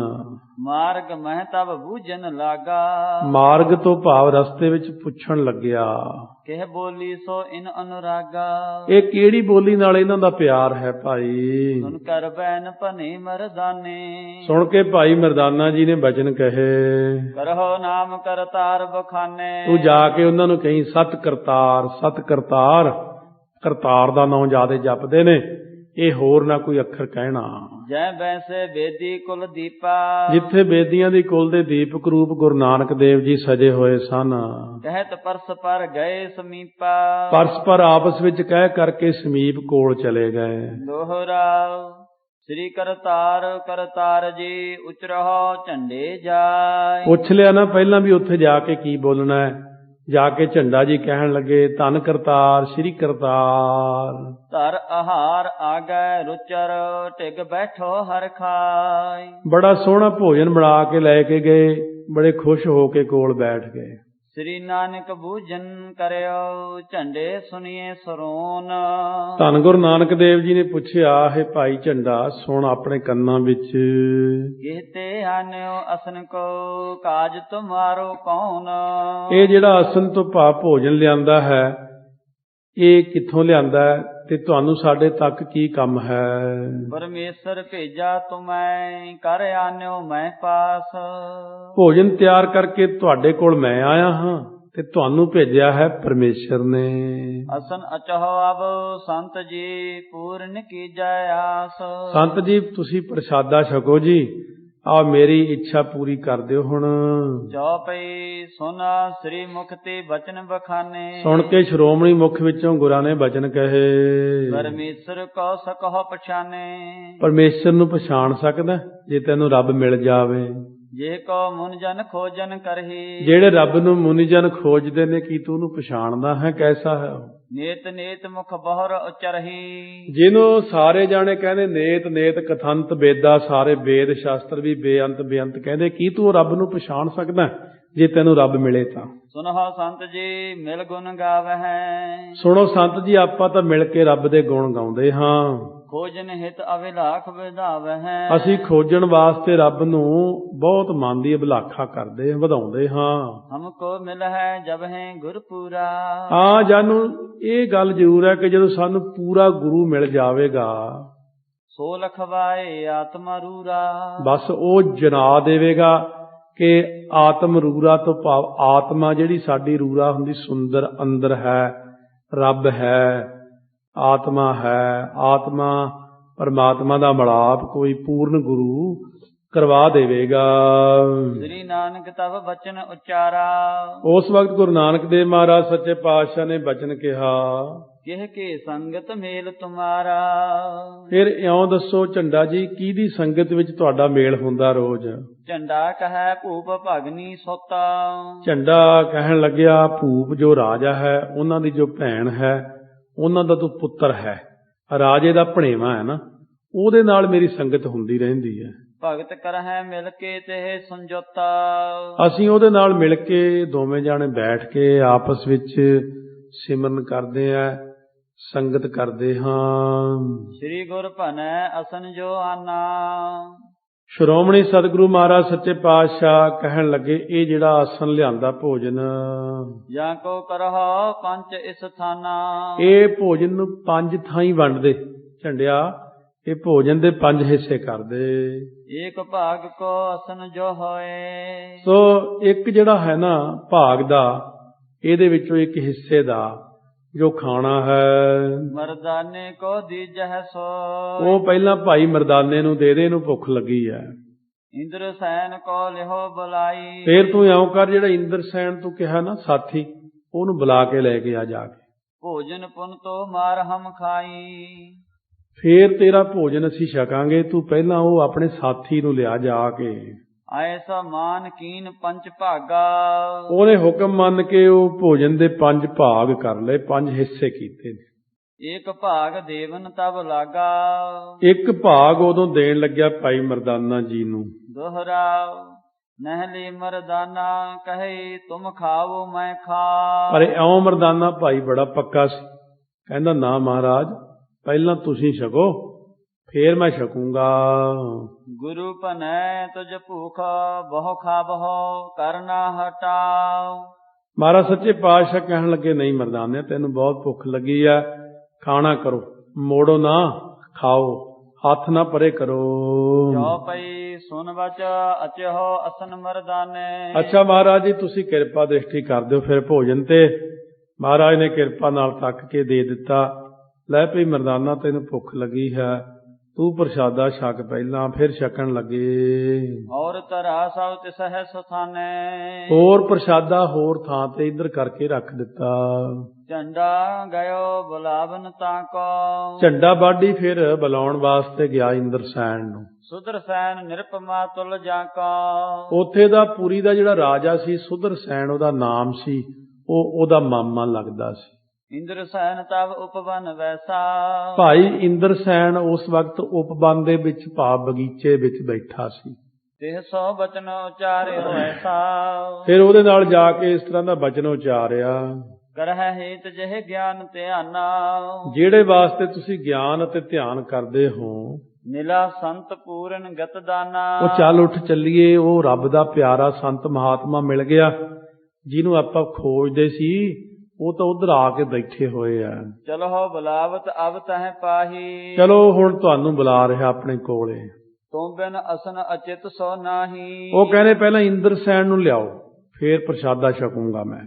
ਸੁਨ ਕਰ ਇੰਦਰਸੈਨ ਹਰ ਖਾਨਾ, ਸੁਣ ਕੇ ਇੰਦਰਸੈਨ ਬੜਾ ਖੁਸ਼ ਹੋਇਆ। ਅੱਛਾ ਬਈ, ਕੋਈ ਮਹਾਤਮਾ ਐਸਾ ਆਇਆ ਵੀ ਜਿਹੜਾ ਕਹਿੰਦਾ ਇੰਦਰਸੈਨ ਦੇ ਨਾਲ ਬਹਿ ਕੇ ਪ੍ਰਸ਼ਾਦਾ ਛਕਣਾ ਹੈ। ਜਨ ਪਿਆਸੇ ਕੋ ਸੁਧਾ ਮਿਲਾਨਾ, ਮਾਨੋ ਪਿਆਸੇ ਨੂੰ ਅੰਮ੍ਰਿਤ ਦੀ ਦਾਤ ਮਿਲ ਗਈ ਹੈ।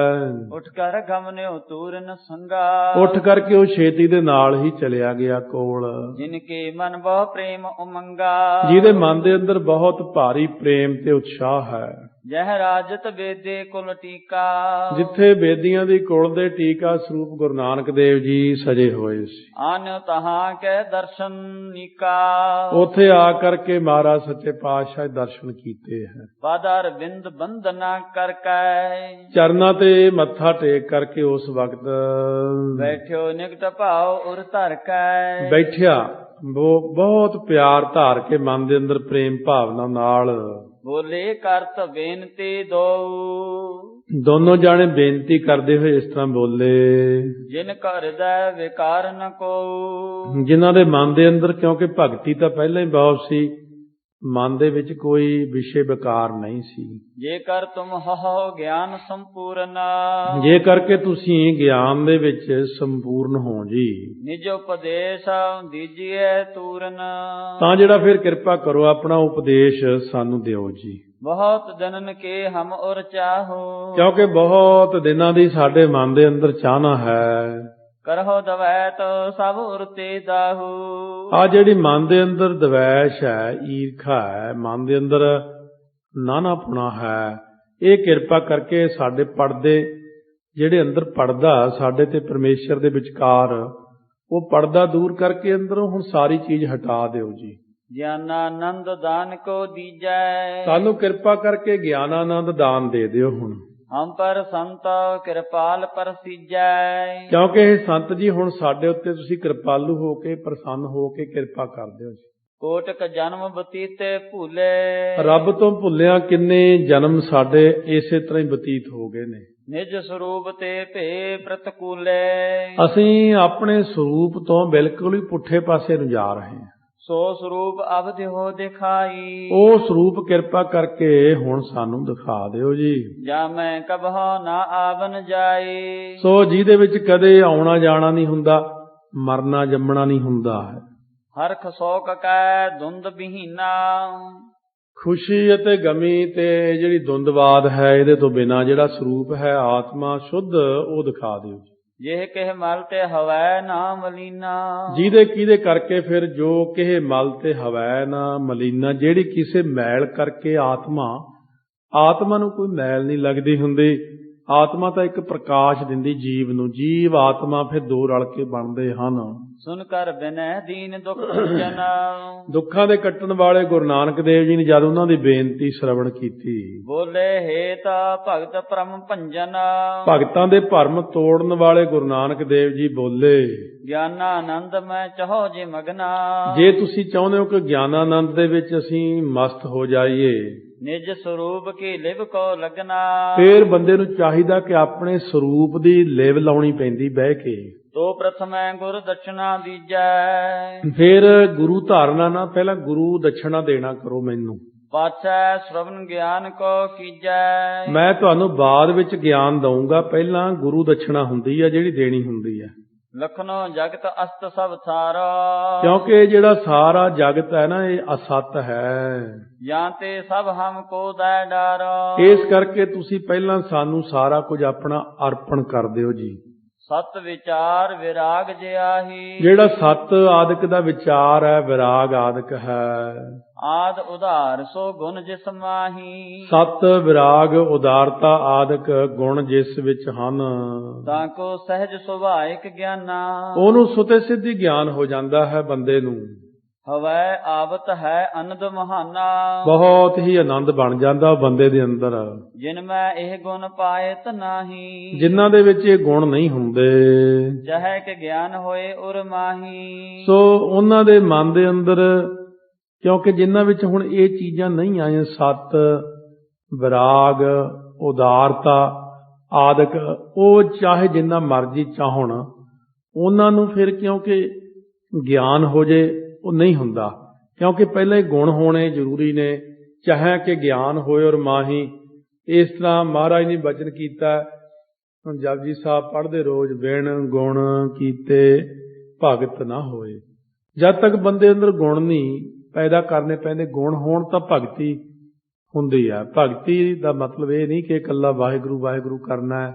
ਸ਼ੁਭ ਗੁਣ ਵੀ ਪਹਿਲਾਂ ਆਪਣੇ ਅੰਦਰ ਹੋਣੇ ਚਾਹੀਦੇ ਹਨ।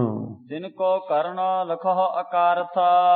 ਉਹਨਾਂ ਦਾ ਇਹ ਭਗਤੀ ਕਰਨੀ ਫਿਰ ਅਕਾਰਥ ਜਾਂਦੀ ਹੈ। ਕਿਉਂ? ਸ਼ੁਭ ਗੁਣ ਨਹੀਂ, ਜਦੋਂ ਸਤ ਨਹੀਂ ਅੰਦਰ, ਜਤ ਸਤ ਨਹੀਂ ਹੈ, ਸੱਚ ਨਹੀਂ ਹੈ, ਵਿਰਾਗ ਨਹੀਂ ਹੈ, ਉਹ ਸਾਰੇ ਗੁਣ ਨਹੀਂ ਹਨ ਜਦੋਂ ਤੱਕ। ਸਦ ਹੀ ਲੰਪਟ ਜਗਤ ਪਦਾਰਥ। ਜਿਹੜਾ ਬੰਦਾ ਨਾਮ ਵੀ ਜਪਦਾ ਤੇ ਪਰ ਪਦਾਰਥਾਂ ਵਿੱਚ ਹਮੇਸ਼ਾ ਫਸਿਆ ਹੀ ਰਹਿੰਦਾ ਹੈ। ਤਾਂ ਤੇ ਤੁਮਰਾ ਪਰਖਨ ਕਰਕੇ। ਇਸ ਕਰਕੇ ਪਹਿਲਾਂ ਮੈਂ ਦੇਖਾਂ ਤਾਂ ਸਹੀ, ਕਿਸੇ ਨਾਮ ਦੇ ਅਧਿਕਾਰੀ ਵੀ ਹੋ ਕਿ ਵੈਸੇ ਹੀ ਨਾਮ ਮੰਗ ਰਹੇ ਹੋ। ਬਹੁਰੋਂ ਦੇ ਉਪਦੇਸ਼ ਵਿਚਾਰ ਕੇ। ਫੇਰ ਵਿਚਾਰ ਕਰਕੇ ਤੁਹਾਨੂੰ ਉਪਦੇਸ਼ ਦੇਵਾਂਗਾ। ਉਹ ਉਧਾਰ ਤੋਂ ਧੀਜੈ ਸਭ ਹੀ। ਉਹ ਉਦਾਰ, ਖੁੱਲੇ ਦਿਲ ਵਾਲੇ। ਦੱਦੇ ਨਾਲ ਧੱਦੇ ਨਾਲ ਫਰਕ ਦੇਖਣਾ। ਉਹ ਉਦਾਰ, ਖੁੱਲੇ ਦਿਲ ਵਾਲੇ। ਉਧਾਰ ਹੁੰਦਾ ਉਧਾਰ ਦੇਣਾ। ਇਸ ਤਰ੍ਹਾਂ ਕਹਿੰਦੇ, ਉਹ ਉਦਾਰ ਤੋ ਦੀਜੈ ਸਭ ਹੀ। ਇਸ ਤਰ੍ਹਾਂ ਖੁੱਲੇ ਦਿਲ ਵਾਲੇ ਹੋ ਕੇ ਫਿਰ ਉਦਾਰ ਚਿੱਤ ਹੋ ਕੇ ਸਾਰਾ ਕੁਝ ਦੇ ਦਿਓ। ਹਵੈ ਹੈ ਗਿਆਨ ਪ੍ਰਾਪਤ ਤਬ ਹੀ। ਫੇਰ ਹੀ ਤੁਹਾਨੂੰ ਗਿਆਨ ਪ੍ਰਾਪਤ ਹੋਵੇਗਾ। ਕਹਿਣ ਲੱਗੇ ਹਮਰਾ ਤਨ ਧਨ। ਕਹਿਣ ਲੱਗੇ ਜਿਹੜਾ ਸਾਡਾ ਜੀ ਧਨ, ਧਾਨ ਹੈ, ਧਨ ਮਾਲ, ਧਨ ਧਾਨ। ਸੋ ਵੇਦਿਕ ਸਮੇਂ ਦਾ ਇਹ ਮੁਹਾਵਰਾ, ਜਦੋਂ ਹਿੰਦ ਵਿੱਚ ਵੜ ਕੇ ਆਏ ਸਨ ਤਾਂ ਪਹਿਲਾਂ ਧਨ ਗਊਆਂ ਸਨ, ਕਿਉਂਕਿ ਉਹ ਗਵਾਲੇ ਸਨ। ਫਿਰ ਖੇਤੀ ਟੁਰੀ ਤਾਂ ਧਨ ਹੋ ਗਿਆ ਧਾਨ, ਝੋਨਾ ਜਾਂ ਚੌਲ। ਇਹ ਮੁਹਾਵਰਾ ਧਨ ਧਾਨ ਉਦੋਂ ਦਾ ਚੱਲਿਆ ਹੈ। ਸਦਨ ਸਹਿਤ ਤੁਮ ਚਰਨ ਢਾਨਾ। ਅਸੀਂ ਮਹਾਰਾਜ ਜੀ ਤੁਹਾਨੂੰ ਸਦਨ ਤੋਂ ਭਾਵ ਘਰ ਦੇ ਸਮੇਤ ਤੁਹਾਡੇ ਚਰਨਾਂ ਤੇ ਧਨ ਧਾਨ ਭੇਟਾ ਕਰ ਦਿੱਤਾ। ਹਮ ਨਹਿ ਗ੍ਰਹਿਣ ਕਰਹਿ ਅਬ ਕੋ। ਮਹਾਰਾਜ ਅਸੀਂ ਸਭ ਛੱਡ ਦਿੱਤਾ ਹੈ। ਭਾਈ ਵੀਰ ਸਿੰਘ ਨੇ ਪ੍ਰਸੰਗ ਬੜਾ ਸੋਹਣਾ ਕਰਕੇ ਲਿਖਿਆ। ਉਹਨਾਂ ਨੇ ਲਿਖਿਆ, ਮਹਾਰਾਜ ਕਹਿੰਦੇ ਝੰਡਾ ਭਾਈ ਤੇਰੇ ਕੋਲੇ ਸਭ ਤੋਂ ਪਹਿਲਾਂ ਤੇਰਾ ਘਰ-ਬਾਰ। ਕਹਿੰਦੇ ਹਾਂ ਜੀ। ਕਹਿੰਦੇ ਉਹ ਮਨ ਦੇ ਅੰਦਰ ਸੰਕਲਪ ਕਰਕੇ ਸਾਨੂੰ ਦੇ ਦੇ। ਸੱਚਮੁੱਚ ਕਹਿੰਦੇ ਜੀ ਦਿੱਤਾ। ਚਲੋ ਮੇਰਾ ਕੋਈ ਘਰ-ਬਾਰ ਨਹੀਂ, ਤੋ ਧਨ ਧਾਨ ਸਭ ਦੇਤਾ। ਹਾਂ ਜੀ। ਹੁਣ ਤੇਰੇ ਕੋਲ ਕੀ ਹੈ? ਕਹਿੰਦੇ ਮੇਰਾ ਸਰੀਰ। ਕਹਿੰਦੇ ਸਰੀਰ ਵੀ ਸਾਨੂੰ ਦੇ ਦੇ, ਹਿੱਲੀ ਨਾ ਹੁਣ। ਸਰੀਰ ਵੀ ਦੇਤਾ ਜੀ, ਤੁਹਾਡਾ ਹੀ ਹੈ। ਕਹਿੰਦੇ ਹੁਣ ਕੀ ਹੈ? ਕਹਿੰਦੇ ਹੁਣ ਮਨ। ਕਹਿੰਦੇ ਹੁਣ ਮਨ ਨਾਲ ਕੋਈ ਫੁਰਨਾ ਨਾ ਕਰੀ, ਇਹ ਵੀ ਸਾਨੂੰ ਦੇ ਦੇ। ਤਨ ਮਨ ਧਨ ਸਭ ਸੌਂਪ ਗੁਰ ਕਾ ਹੁਕਮ ਮੰਨਿਆ ਪਾਈ ਹੈ। ਉਹ ਭਾਈ ਝੰਡੇ ਨੇ ਤਨ ਮਨ ਧਨ ਗੁਰੂ ਨਾਨਕ ਨੂੰ ਜਦੋਂ ਆਪਣਾ ਭੇਟਾ ਕਰ ਦਿੱਤਾ, ਉਸ ਵਕਤ ਸਤਿਗੁਰੂ ਮਹਾਰਾਜ ਸੱਚੇ ਪਾਤਸ਼ਾਹ ਹੁਣ ਅੱਗੇ ਆਪ ਦੱਸਦੇ ਹਨ, ਜੋ ਸਰਬੰਸ ਹਤੋ ਦੇ ਸੋ। ਜਿਹੜਾ ਸਰਬੰਸ ਹੈ ਤੇਰਾ ਸਾਰਾ, ਉਹ ਵੀ ਦੇ ਦੇ ਸਾਨੂੰ। ਗੁਣ ਬੋਲੇ ਸ੍ਰੀ ਮੁਖ ਸੁਖ ਰਾਸਾ। ਸੁਖਾਂ ਦੀ ਰਾਸ, ਸੁਖਾਂ ਦੀ ਪੂੰਜੀ ਗੁਰੂ ਨਾਨਕ ਦੇਵ ਜੀ ਬੋਲੇ ਮੁਖੋਂ। ਅਬ ਕਿਆ ਰਹਿਓ ਤੁਮਾਰੇ ਪਾਸਾ। ਝੰਡਿਆ ਹੁਣ ਤੇਰੇ ਕੋਲ ਭਾਈ ਕੀ ਰਹਿ ਗਿਆ ਬਾਕੀ? ਕਰ ਵਿਚਾਰ ਉਤਰ ਕਹਿ ਧੀਰਾ। ਧੀਰਜ ਦੇ ਸਹਿਤ ਵਿਚਾਰ ਕਰਕੇ ਉੱਤਰ ਦਿੱਤਾ। ਹਮਰੇ ਟਿਗ ਅਬ ਏਕ ਸਰੀਰਾ। ਮਹਾਰਾਜ ਜੀ ਮੇਰੇ ਕੋਲ ਸਰਬੰਸ ਦੇਣ ਤੋਂ ਬਾਅਦ, ਘਰ ਦੇਣ ਤੋਂ ਬਾਅਦ ਇੱਕ ਸਰੀਰ ਰਹਿ ਗਿਆ ਹੈ। ਔਰ ਨਹੀਂ ਕੋ ਵਸਤ ਸਮੀਪਾ। ਮਹਾਰਾਜ ਜੀ ਹੋਰ ਮੇਰੇ ਕੋਲ ਤਾਂ ਹੁਣ ਕੋਈ ਵਸਤੂ ਨਹੀਂ ਰਹੀ ਹੈ। ਪੁਨ ਬੋਲੇ ਬੇਦੀ ਕੁਲ ਦੀਪਾ। ਫਿਰ ਬੇਦੀਆਂ ਦੀ ਕੁਲ ਦੇ ਦੀਪਕ ਰੂਪ ਗੁਰੂ ਨਾਨਕ ਦੇਵ ਜੀ ਬੋਲੇ, ਕਰ ਵਿਚਾਰ ਦੇਖੋ ਮਨ ਮਾਹੀ। ਹੁਣ ਮਨ ਦੇ ਅੰਦਰ ਇਹ ਵਿਚਾਰ ਕਰਕੇ ਦੇਖੋ, ਸਥਿਰ ਸਦਾ ਸਰੀਰ ਸੋ ਨਾਹੀ। ਕਿਉਂਕਿ ਜਿਹੜਾ ਸਰੀਰ ਹੈ ਬੰਦੇ ਦਾ ਇਹ ਸਦਾ ਪੱਕਾ ਨਹੀਂ ਰਹਿੰਦਾ ਹੁੰਦਾ।